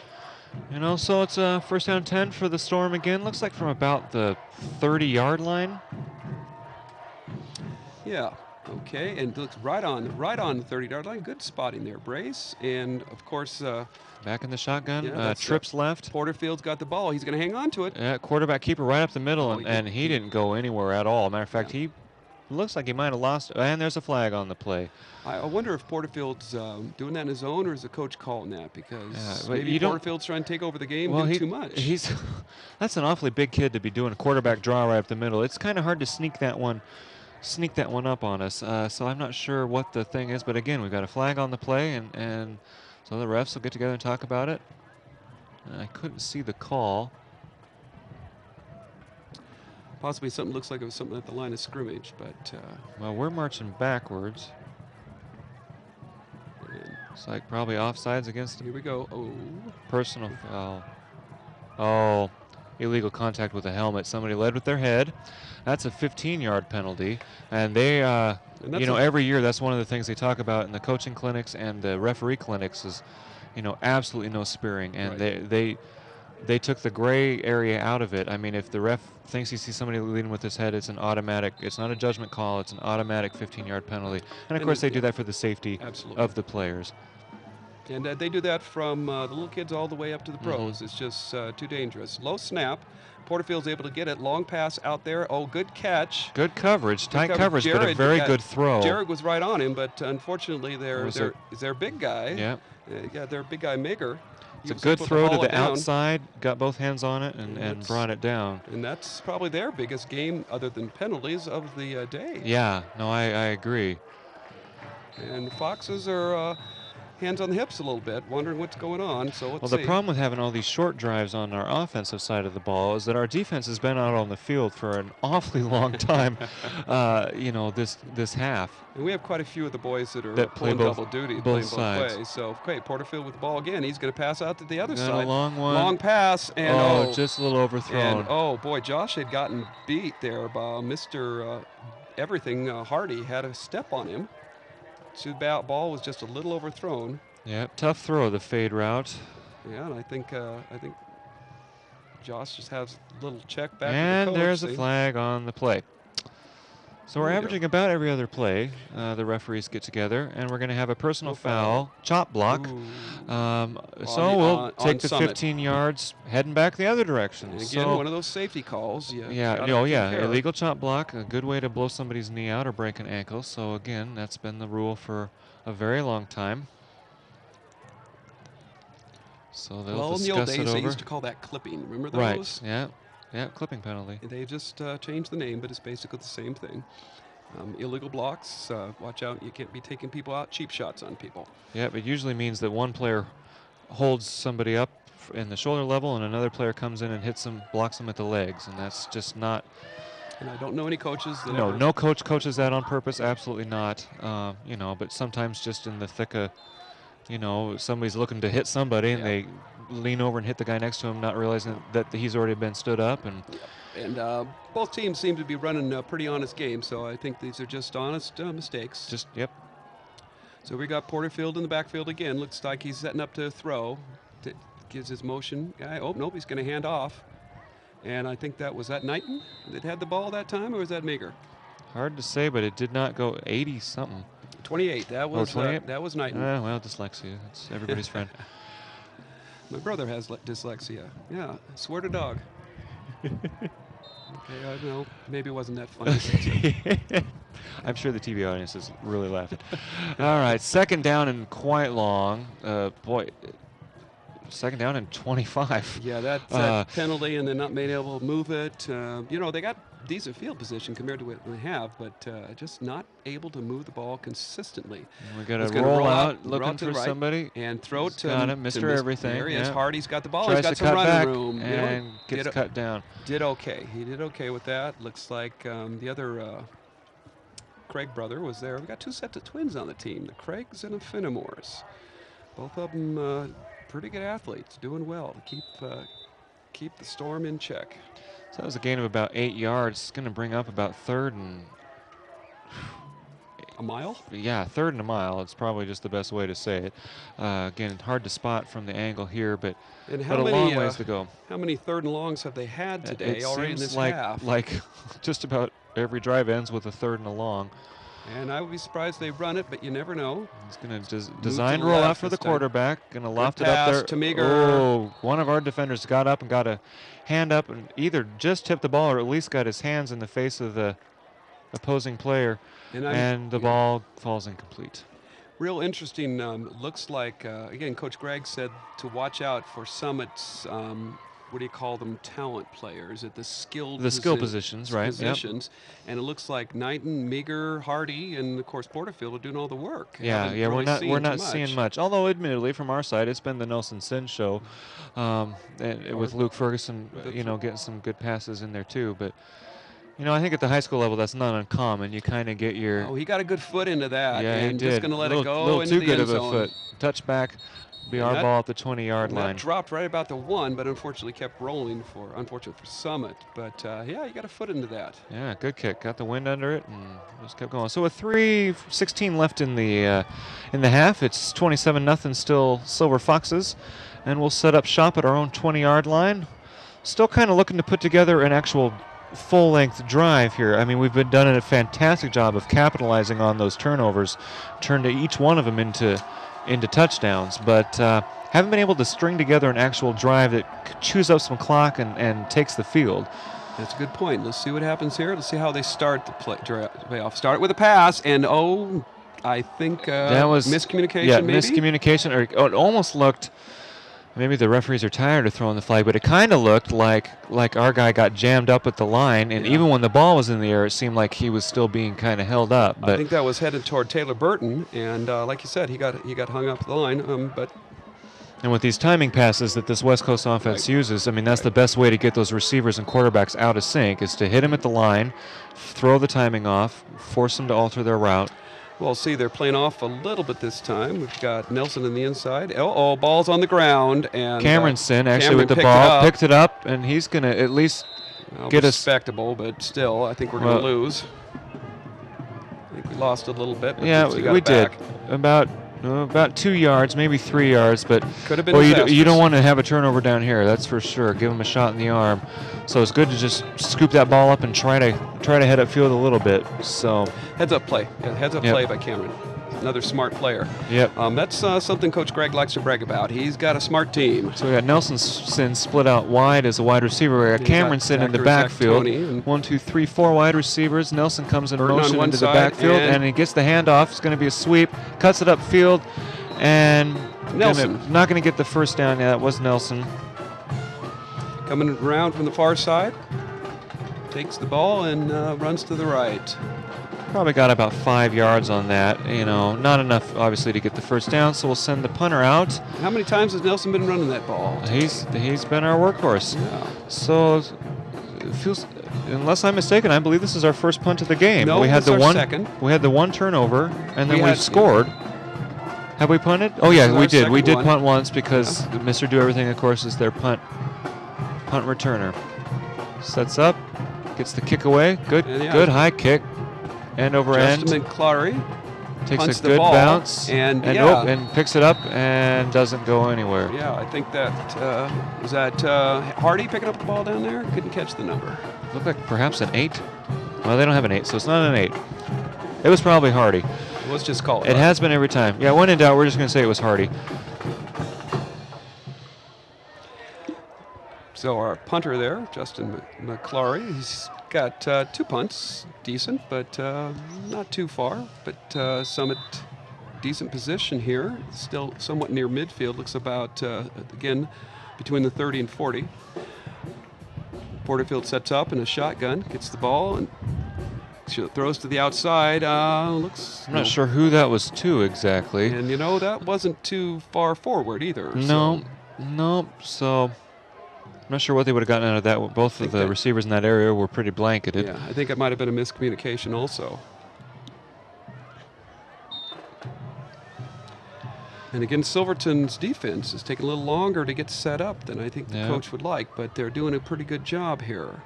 Well, it's, there's 4 or 5 receivers in every pattern, which makes it. And there's another. Oh man, that was not a good pass because the receiver was open. It looked like he had, I think, Knighton out there, and just either Knighton or Meager. Yeah, I think it was Meager. Okay.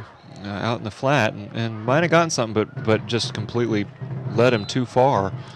He was on the run. It's throwing on the run is a little bit different. Mm-hmm. And again, every play's been from the shotgun, even in short yardage situations. So I think they probably, which is actually not a West Coast thing. Matter of fact, the 49ers never ran a play from shotgun when they were doing the West Coast offense. Ooh, off his back foot. And I think that Josh is going to step up and make that almost move. Had an attempt. Yeah. Almost got the pick, but Josh Craig wanted that, and then you saw kind of bumped into his own guy. And he got to see a nice move by Greg Finnemore picking up the quarterback after taking him down, but he did hold on to the ball for a long time. Yeah, he did. He threw that off his back foot, which is something they're told, don't throw off your back foot. You can't get any zip on that ball, and you sure saw it just hang up in the air. Yeah, it did. He put it up for grabs. All right, let's see if they kick it back to Jared Hilton here. Jared's coming back. He's standing on his about his 10-yard line. Yeah, so even further back. He's stepping up. Last time the punter put it in the end zone. Yeah.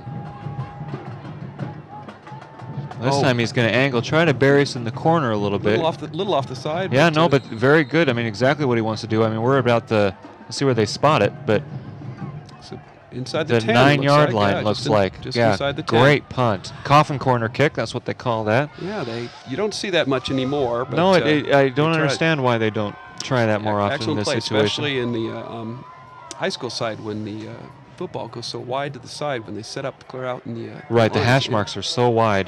Yeah, so we're buried back on about our 8-yard line, looks like. 1st and 10 for the Foxes. And I think this is the furthest back we've been. Yeah, this is by far our worst field position. Yeah. I mean, our average field position's inside their 10, so. Yeah, it has been. So we'll see if they can do something before Foxes. Do something before halftime here. Yeah. Not too much time before half. So Ferguson gets the ball inside his end zone. He's moving around. He's got somebody on his tail. Gets the ball back. Very nice pass. And look at the Sin. Again, Nelson Sin. Yeah. Has to reach back for it for a little bit. Got us some breathing room. That's going to be good for a first down. Very good catch. Had to turn around there. Threw it wrong side of him, but at least kept it away from the defense. Yeah, pick up about 12 yards on that play. So a good pitch and toss. And he got rid of that just at the last second, too, because he had somebody coming up his backside real fast. Yeah, he did. I don't know if he felt him or not, but that would have been. And we're going to take either our second or third timeout. I want to say it's our third of the half and talk about something. We've got 1:12 left, a lot of field left. And you'd think up 27-0, and we're going to get the ball after halftime, that you kind of probably want to see some runs here and just let the clock. Yes, I think we're going to see a little bit of Nelson here, or maybe a big bit of Nelson. So it might be just protect the ball. Protect the ball. And actually, that last pass was a pretty safe pass. Yeah, so it was way to the outside. Yeah. Either our guy was going to get it or nobody was going to get it. And the right call to make. And after getting burned last week, I think that Luke's going to be a little bit hesitant to take a chance. He's going to play it safe, hopefully. Although it looks like they've got 5 guys out wide. Yeah. And leaving. 4 guys out wide, and then they've got 46. That's Justin Wells in the backfield. I wonder if we go into Justin here. No, we're going to do a rollout. Oh, we've got somebody coming up the back. Got it away. Underthrown. And intercepted, I believe. Yes, intercepted by. And boy, I sure stand corrected. I was thinking that Luke might play it safe, but not a tough pass. Yeah. Underthrew it just a little bit. And there into coverage. He had a couple people in his face too. So. And somebody just about ready to climb right up the backside of his uniform there. So looks like the Storm pick it up at our 33-yard line. 1st and 10 with about a minute 9, minute 8. I can't see the scoreboard, but off that clock, no, absolutely not. So they have enough time to do something here.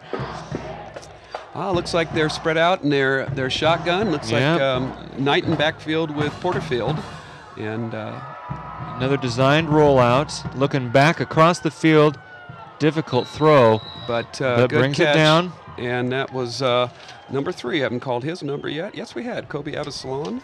Absalon, I guess. Cody made a nice catch. Good for a first down. Right in front of Ricky Zeiss. So Ricky's seen a little bit more time this time. Yeah. And so it's about right about the 20-yard line. I think First we're going and to be 10. more in the same here. Let's see if they are out there. Roll out to the other side. And there Quick we go. throw. There's the Oh, big to guy. Big guy Meager. Yeah. Oh, and he's Good. a tough one to bring down. And that But we was a swung nice- to the ball. Nice call, but good pursuit by the Foxes. Unfortunately, Meager got through uncovered. And not good. Good for Summit. They are moving the ball here. Yeah, they're going to try to take advantage of this opportunity that we have given them. Brings up second down and about 2 or 3, looks like. Just 34 ticks left to go, Yeah. but time really isn't a factor right now because No. 1 or 2 plays could make a difference. here. Right, and it looks like Summit has called their timeout to go ahead and stop the clock. So And I think they have at least one more. I think so. I know they called one early on in the game, but I think this was their second.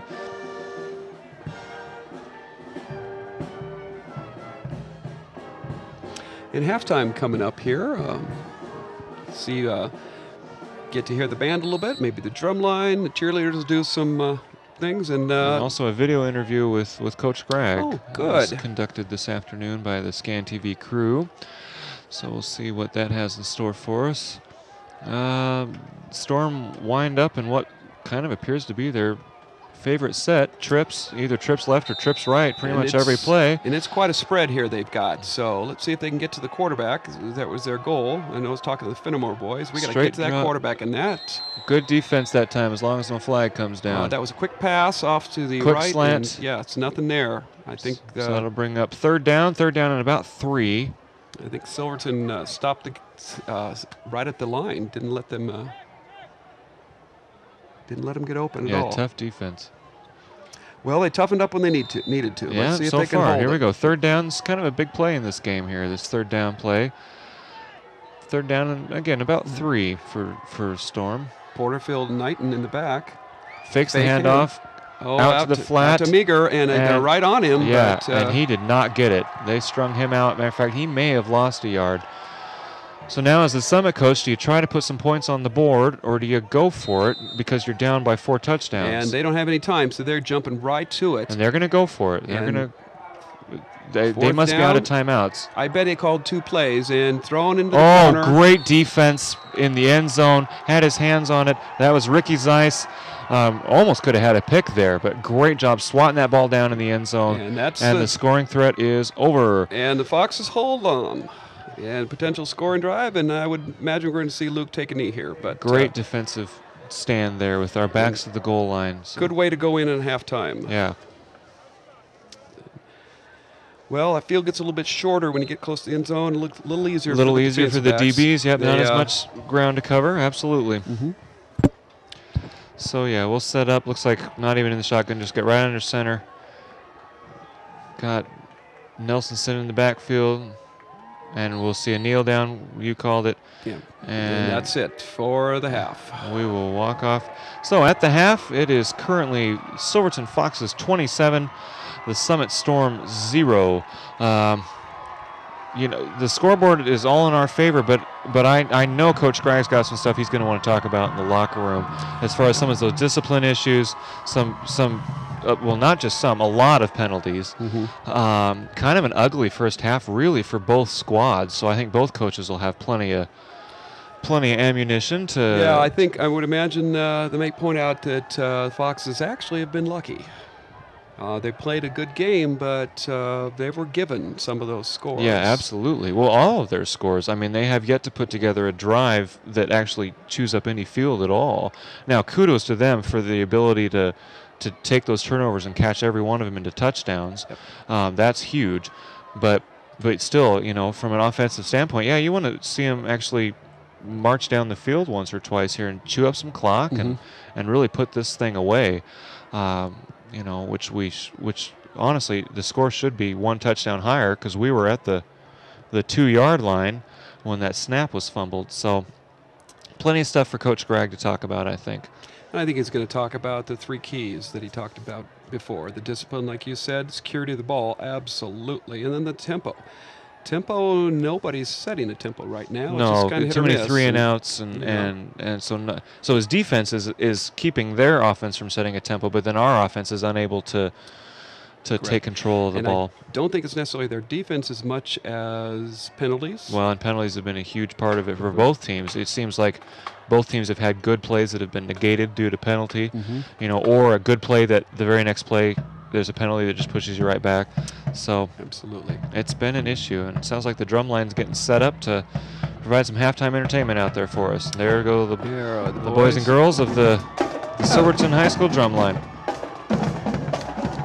Take a listen for a while. It's a lot of fun to hear them. They got out in the school today during the last period, about 10 minutes to go, and had a good time. Kids were screaming in their class. It was rooting the boys on. Fun. They're marching over in front of the parents' side. Do a little rhythmic drumming. All ages, too. We got a couple freshmen there. Oh, yeah, freshman through senior. The drum line was just started a couple years ago, partially by one of our transfer students from Hermiston High School, Joe Martin, who's just passionate about marching band and drum line and really wanted to see that get started. And Mr. Duffy's like, well, we'll support that. And started small, and each year it's gotten a little bigger, and now it's hard to imagine the band without him. And I tell you, there's nothing that makes you feel like it's a football game more than hearing that drum line, set up those cadences. So, and then you see the spectators with the jerseys on. They have a tradition here at Silverton that only seniors can allow somebody to wear their jerseys. So all those girls there have a friend or significant other who's a senior on the team. Who's wearing the away jersey to help support the boys on the field. So you see them having a good time playing with the mascot and it's always a good time in high school when you go to the football games. Oh yeah, and cheer. It's just part of the experience. Yeah. And a decent-sized crowd. Yeah, and they're all down by the concession stand. Yep, absolutely. Tis that time. Run by our boosters. There we get a good look at our stadium. With the new building getting built, people are asking, are we going to do a new stadium? Well, no, it's going to stay a while. I think we have a pretty good facility here. The covered stadium, the field, as Brace mentioned, is really very nice. Track was recently resurfaced, so I think we're going to use this facility for quite a while, even though we'll be moving to the other building in a year. Right. And here goes the drum line.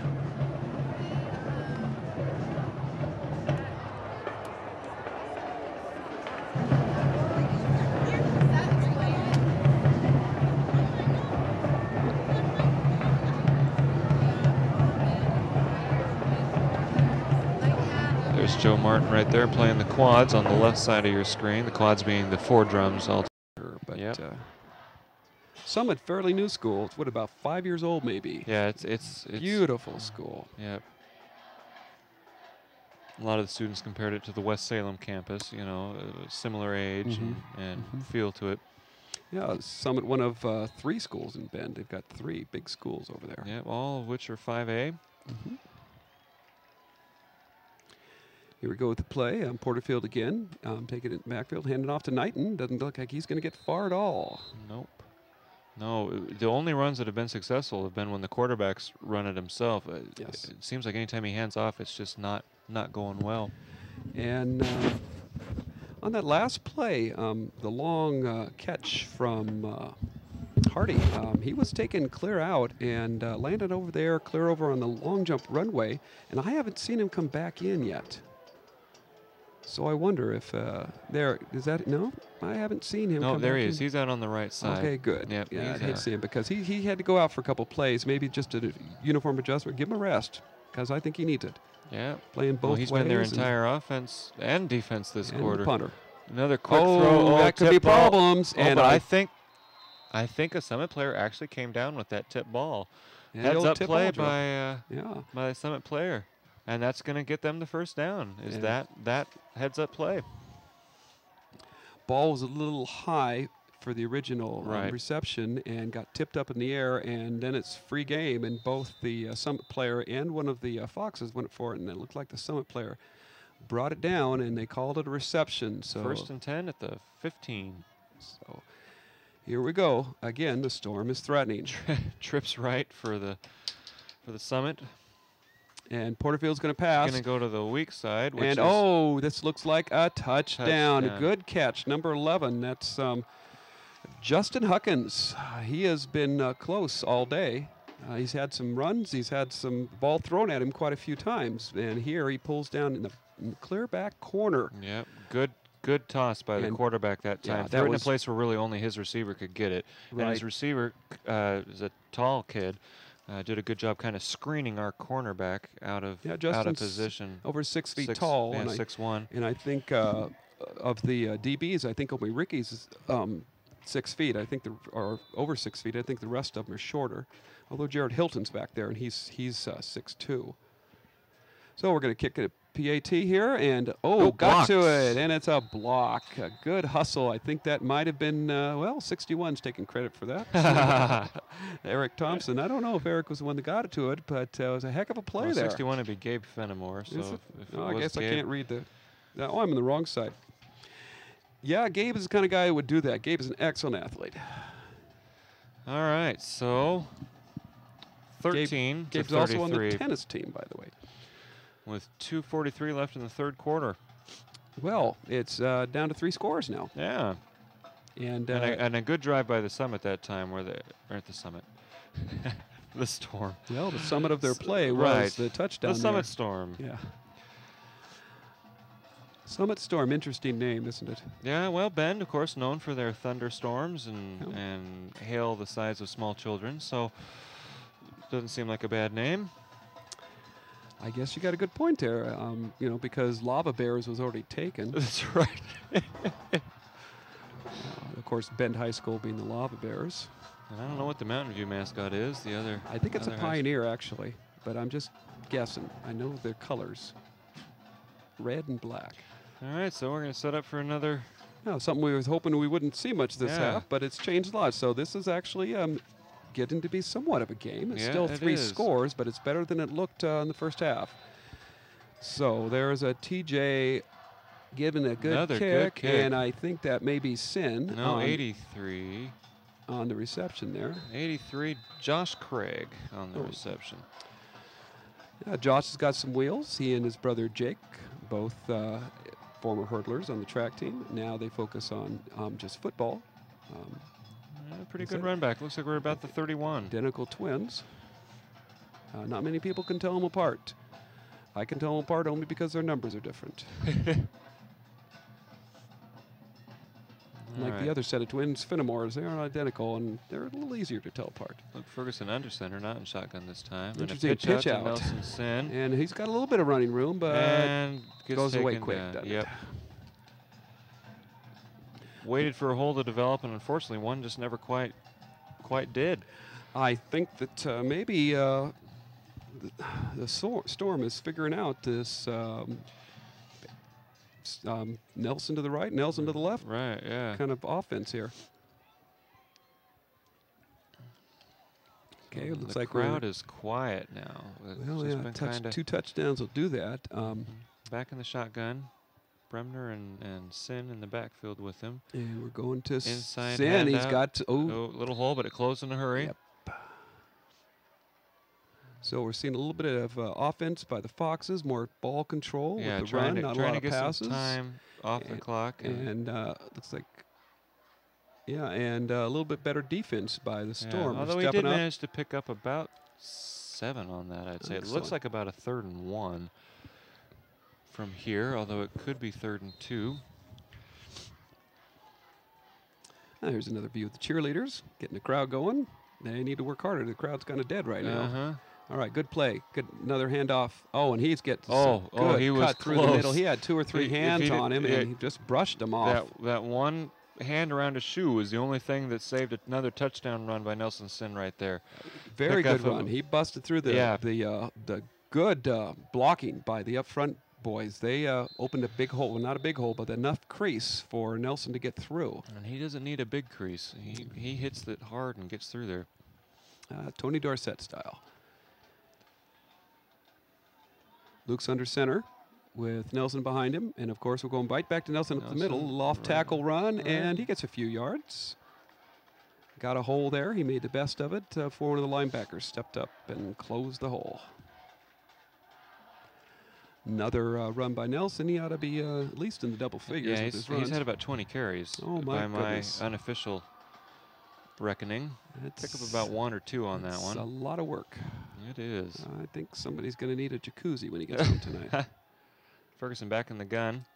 Got Bremner and Sin beside him. And We're going to hand it off again. And nice he's hole. he's gone. Go. He is. Nobody's going to touch him.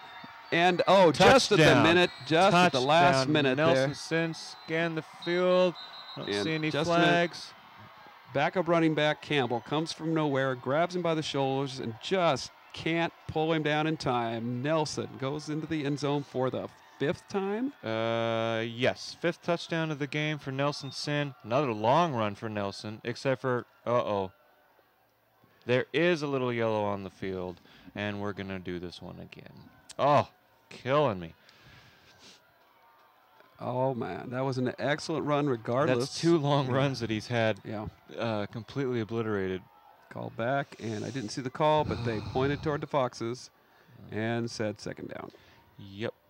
Second down. Going to be holding. Second down and a mile. Yeah.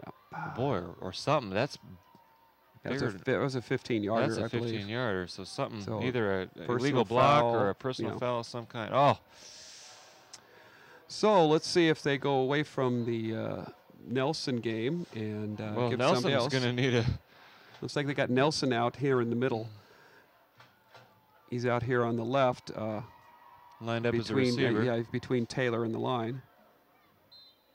Is that Taylor out there? And they've got Justin Wells in the backfield. Justin Wells is a big nose guy. He likes to run the ball, but he likes to hit people more than he likes to run the ball. Fake it to him. And where throw are they it passing? out to a screen. And, boy, was that Taylor sniffed Burton? out. It looked like it. Taylor Burton, he hasn't touched the ball much. No, he hasn't. And I'm not surprised that Summit defended that well because they run that very same play, more or less. It did look familiar themselves, although he picked up about 5 or 10 on it. And he did that in traffic, so good run for Taylor. Taylor also on the basketball team with Luke and Jason. Yeah, quite a few basketball players here. And of course, Coach Gregg was an excellent basketball player at Silverton High School when he played, too. So I'm sure he encourages kids to do more than one sport. Yeah, absolutely. And the third quarter comes to a close, so we did enough running there on this last drive to kind of burn the clock down a little bit. So with 12 minutes left to play, it is 33-13. Silver Foxes, Summit kind of clawing their way back into this to at least make it respectable, but time now really starts to become an enemy for them at this point.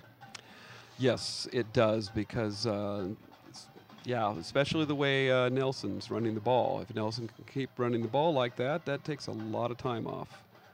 So, good picture of the pep band there playing for the games. And here we go again. Both field. Switch sides of the field. Of course, still third down and a chunk of real estate. Looks like about third down and 10, frankly. That is a lot of green. But, well, we've seen big plays. We have on both sides. So who knows? 15 or so, maybe 16 yards to go for a first. Still decent field position, so even if they got held here, punt would put the other team back pretty far. So let's see what happens. Again, we're in the shotgun. Okay, 4 wide receivers, bring one in motion across the formation. Just Justin Wells in back, and of course that was Nelson in motion. I think we're looking for him. Gonna scramble. Luke still got looking. the left. He's got somebody open. There we go. And nice comeback for the way ball. way to help out your quarterback when he's in trouble. It looks like Taylor. Yeah, I think it's Zach. Oh, Zach Tony. There we go. Nice job, Zach. Come and back for the ball. First down. Yeah, very excellent good play. job. Excellent read by Luke to see Zach, and excellent play by Zach to come back to for see the ball Luke and help his quarterback and say, out. I've got to get myself open because he needs some help. So and it kind of looked like the opposing cornerback made the fairly high school mistake of looking at the quarterback for a second, looking in the backfield, trying to see what the quarterback's doing, and then looking up and realizing that his guy is the one breaking free. Here we go to Nelson. Cuts back, but this time they're waiting for him. All those lanes were closed. But that's going to take some time Keep off the that clock. clock tick, tick, ticking. Yeah.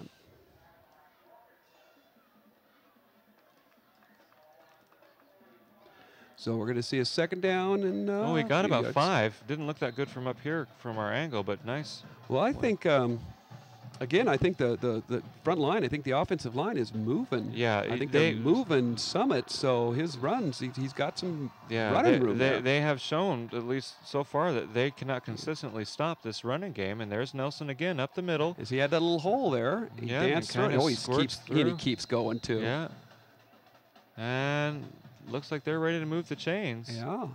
Again, Nelson is doing the work, and in the offensive line, they're moving those Summit players out of the way. Pick up about 9 on that one, looks like, from here. Excellent run. Nelson now well up over 100 yards for the game to go with his 4 touchdowns. So having a pretty good game. Understatement, yes. Well, he's got a lot of touches. He's got over 20 touches on the ball, so he's been given it a lot. Yeah, he's been working for these yards. 20 is a lot of carries for anybody. Okay, under center this time, Luke. He's got Wells, and then behind Wells, he's got, of course, the Nelson Sin. And fake to Play Sin. Fake. I think it froze some people. And just threw it a little too inside. I think he had Justin. He had the guy he wanted, but just a little bit there. A little too much to the inside. But a good call. The way we've been running the ball, that play fake really froze those linebackers. Yeah, I think they're looking for Sin first and everything else second. But then that's a good time to pull that out. Yeah, give him a healthy dose of one and then fake it. So coming out here again, let's see what he goes under center. Yep.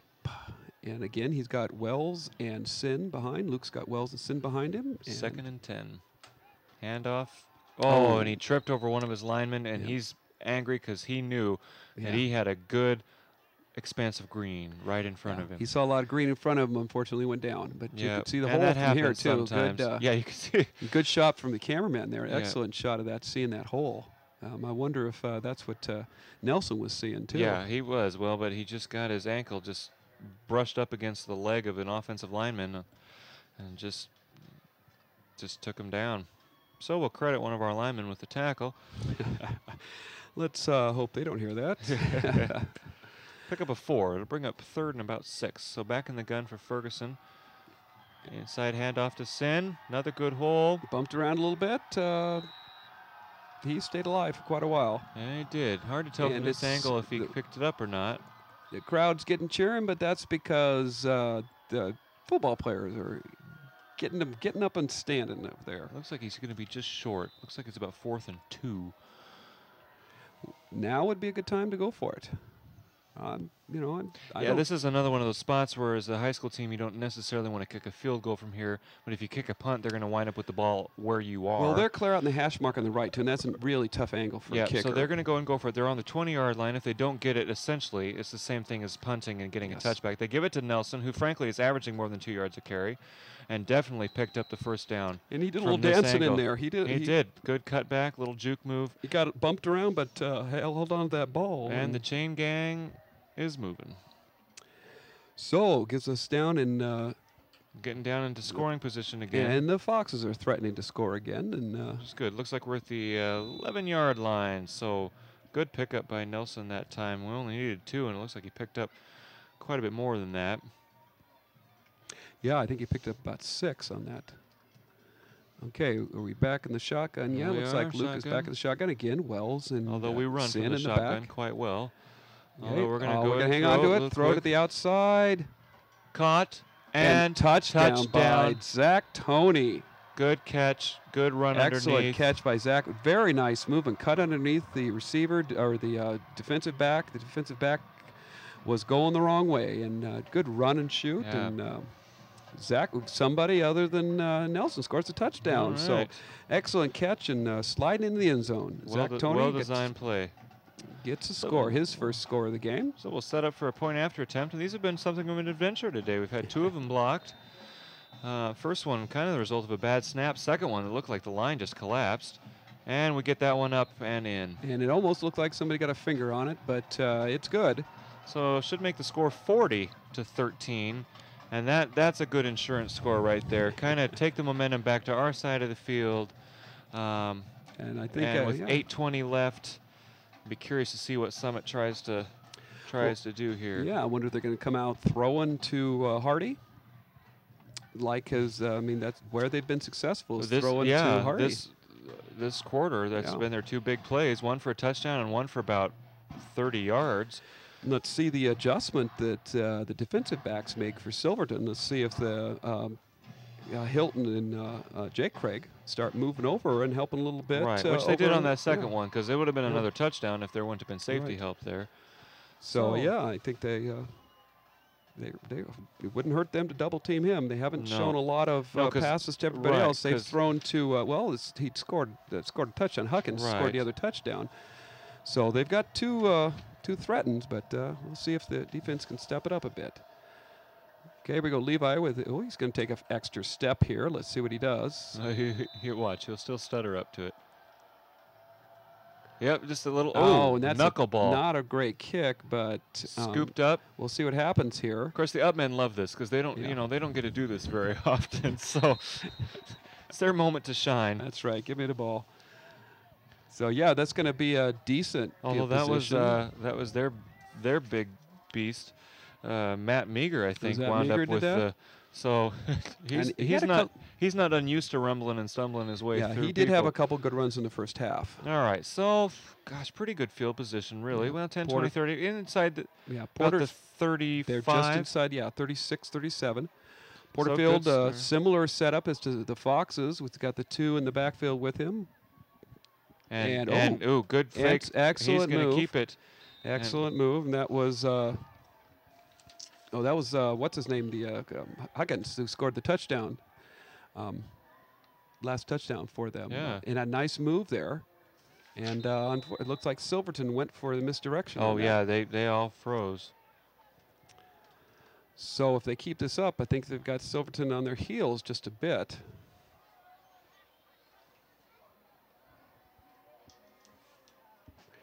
And here we go. Looks like now Huckins we've got a different quarterback in. That's what it is. Justin Huckins is playing quarterback. And he's just taking the ball, but the center didn't go to him. Oh, they snapped to somebody else. Yeah, so they're trying a little trickier. They're trying to get back in the game here, doing some trick plays. And actually, Coach Gregg said something about that. He said that they do have some plays that are a little trickier than his. Right, a lot more misdirection kind of plays. And he doesn't like. Coach Gregg doesn't like to mess around with those too much. But being an offensive lineman, I don't know if he just likes to hit people like. 4 yards in a Okay, we have quite a bit of movement on the defense. Everybody getting set. Defense Problem with moving these around, trips right, formations switching sides every time is that it changes. I think he's going to be in trouble. Ooh, boy, Good he is pass. lucky. I don't know how he got that away. He did get it off, and it's a great catch by Absalon. Oh, wasn't it? No, that was number 3, Absalon. Was it? Okay. And he went up to get it. Oh, you're right. Yep. Cody Absalon, not as big as the rest of them. He's about 5'8", but he did go up and get that pass. And I don't know how the quarterback got that out of there because we were in his lap. And I'm wondering what's going on with the quarterback because we're not seeing Porterfield. We're seeing Huckins back there. And it may be just at the point of the game where it's, what grade is Huckins in? He's a junior. A junior, yeah. But, they might be thinking towards the future, and he's this not game's even a little listed. out of. That's true. He's not listed. And out to the flat, nobody there. He's trying for the big guy, Meager. And too far. And looks like we're sending the punting team in here. No, it should only be second down. I think the Fox defense is saying, you know what, there's only 6 minutes left. It's time to get some reserves in there. And I like when coaches do that. Let's get some times. Let's get some younger kids a chance to play. Because I don't see. On the Storm side, I don't see Mattson out there anywhere right now either, and they've got their backup quarterback in, and it's 40-13 with less than half of a quarter to go. It's time to send in the reserves. Yeah, let's like I said, let's get some younger kids a chance to play. Kids who don't usually touch the ball and varsity level. Sure. A lot of JV kids, Right, and, swing players, or and that's going to help in your future. The more experience kids Exactly. can have, the better they're going to be. You see Yep. that every level. because with the high school, you know, I mean, it's you're not going to have these players for very long, and if you don't groom your younger players and get them some experience like this, you can have some pretty rough years. Still in the shotgun, still running the same offense, even with the different quarterbacks. Still the same rollout, looking for somebody Very underneath. nice. Popped it up and intercepted. You know, and that was Hardy who made that bad play. It Popped was, it up popped off it up. him, and that's surprising. That's Yeah, too bad. so he was 'cause back out. He was having a pretty decent game Looks himself. like number 32. Yeah, would it be Josh Craig? Jake Craig. Was it Jake? Yep. Oh, good for Jake. That Jake's second pick. Was he the one that picked off the first No, one? I well, believe he Josh was. the one that scored the touchdown. Oh, was it? Okay. So, So then they've each had one then. Jake plays in the middle a little bit more. He's a pretty aggressive kid. He'll go after him pretty hard. So All right, let's see who we bring out for our offense now at this point where I would think it's time to start seeing some backups and some. And I think I think the line has done a great job holding it. But hey, look at that. What do you know? Look who's quarterback there. That's Taylor Burton. Yep, and Cameron Sin in the backfield. Joe Bremner's still back there. And Cameron Sin gets the play, same play that his cousin Nelson ran. Same side, kind of the same result. We push him off the line, pick up about 5-6 yards. So good play. So we're going to see some of the younger kids get a chance. Let's give Luke gets a little bit of rest, and I think Nelson. It's a good run by Cameron, more about 8 yards. And I think Nelson's maybe going to get 9. a well-deserved rest. Yeah. Frankly, Coach Gregg would be crazy at this point of the game to put him back out and even risk an injury or anything. I mean, certainly he's had a monster game. And we're coming up on some league games real soon where we need to. Where it's real time, you know. Timeout Silverton, and that might be partially having those younger kids out there and not getting the play in time, and people not knowing exactly what personnel we need to have. Well, with this no huddle, the quarterbacks have got to get over to Coach Klein, the offensive coordinator, real quick and get back in, and then got to relay the play real fast. And you know, it's a lot of teams are doing this now. All levels, high school, the younger kids are doing this too. You see a lot of colleges playing this. Oh, and the of course in shotgun pros. spread. Yep. Although ours really isn't a shotgun spread. They don't run it quite the same. It's still a West Coast offense just with the shotgun aspect where the passes are short underneath. And we've certainly been running the ball effectively. But it does have some of the shotgun spread elements. The no huddle, the little wide receiver screens out in the flat, quick stuff up underneath. A lot of motion. Yep, amount Yeah, of movement. it seemed like it would Taylor cross the field every time. I think we've got another sin in the backfield there. That's like Troy's time. Sin, yeah. So we're gonna. Yeah, I was And about high to say snap, false but start on our offensive line. That was a high snap, but I don't know Little if you little can bit get of o- a little bit of a wiggle before the ball was snapped. Oh, So but- that's gonna mark us back 5. Hey, everybody's antsy. They want to get some playing time, but like I said, I don't think you can get that snap over Taylor's head. No, it would be difficult.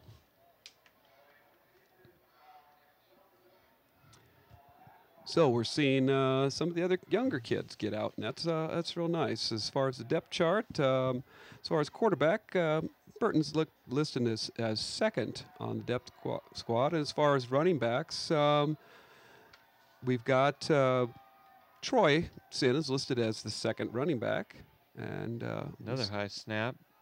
Inside handoff to Troy. Still on his feet. a little Got a lot of that 5 yards back, I'll tell you that. A lot of that after he got hit the first time, too. Again, I think offensive line doing a good job there. Yeah, we're really. I don't know if Summit's starting to wear down on the defensive line, but we've really been blowing them off the ball here from about the halfway point of the third quarter on. It's just been, in the first half, Nelson had some runs that were 1 or 2 yards or a couple of losses, and then in the second half, it's been 7, 5, 6, 7, just chewing them up. And Taylor's in the shotgun. Yep, third In the and backfield short, with him third and is 1. it's like Garrett Turney. Well, Whoa, I okay. stand corrected. I didn't think he could hide over his head, but he did. And he does the right thing. And That's what they teach him to do. When Yeah. the snap's that high, don't try to do something heroic. You just fall on the ball and say, you know what, next time. Yeah, and you know when you're ahead like this. Well, especially now, yeah. It's Yeah. If it was the other way around and we're behind, who knows? But why not? Yep. Good play by a young quarterback. And so we're going to see our punter again. Justin's going to kick it, and I think we've got a new person down there to receive it, don't we? Yeah, it doesn't look like a number 2 to me. Looks like either a 5 or a 6. Oh no! Bobbled Drops the it, but punt. got it. Well, knuckleballed it over. Not a good. Well, punt, you kind of panic when you drop it like that. Oh, it's on the ground, and they went after it, and I don't know who's got the ball here. It looks like the Storm managed to come down with it. Because number 5 there, that's Will Ross. He's also listed as a backup quarterback. He went after the ball. I don't think he completely called it in. Yeah, I don't think he expected it to be quite that short, and the trajectory on it was very unusual. So right at the 30-yard line, which I don't know why they don't just hand him the ball at the 30-yard line. It seems like they've been there all game. That has been their definite starting position.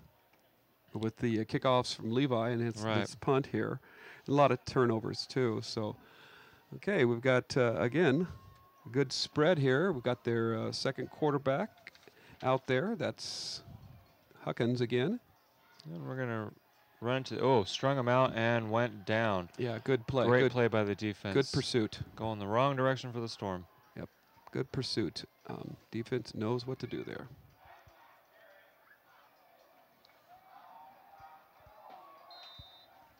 So it's been, I think both coaches can take something from the second half in that the penalty count went way down.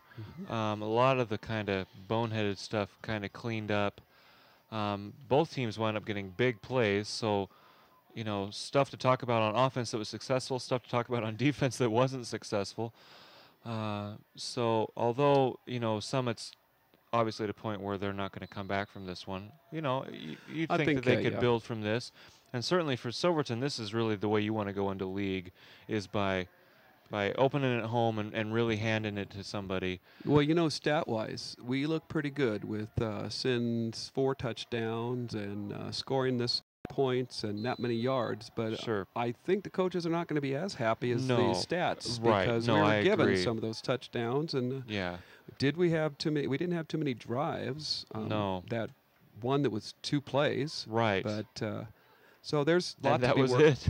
Lot to work. Again, a lot of movement on the offense and defense here.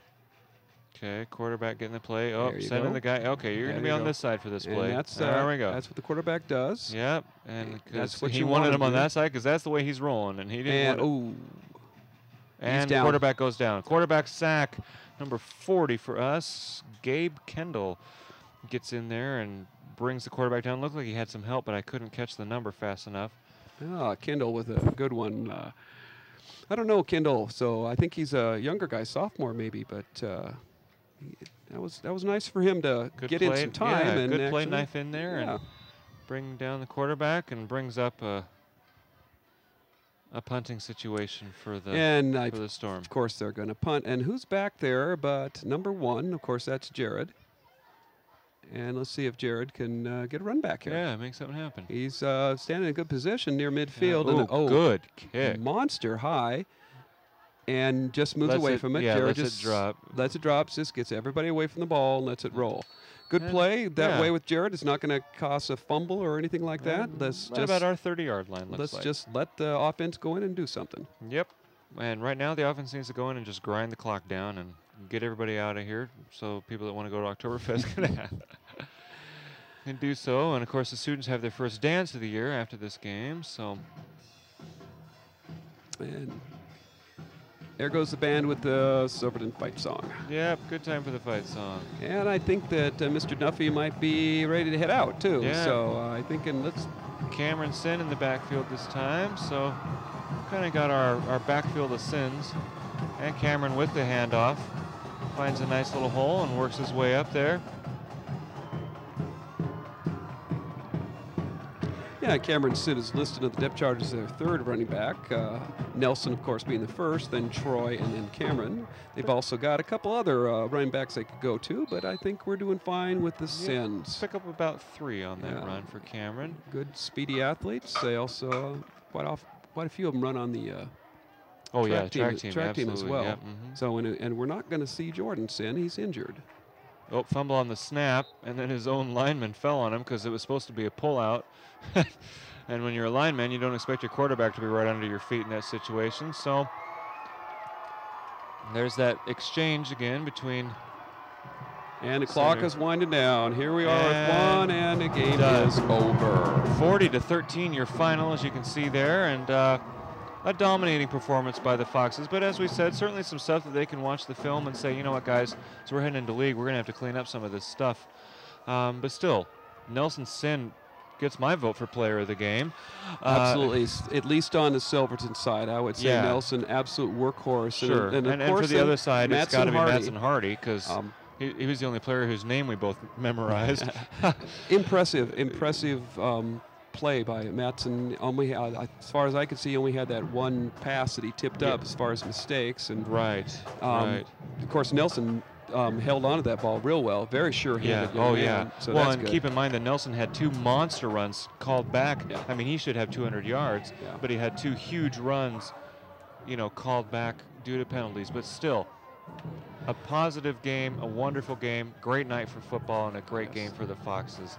So on behalf of all of us here from Scan TV, thanks for tuning in, and a big shout out to all of our camera crew, our TriCaster, and all the men and women that helped set all this up.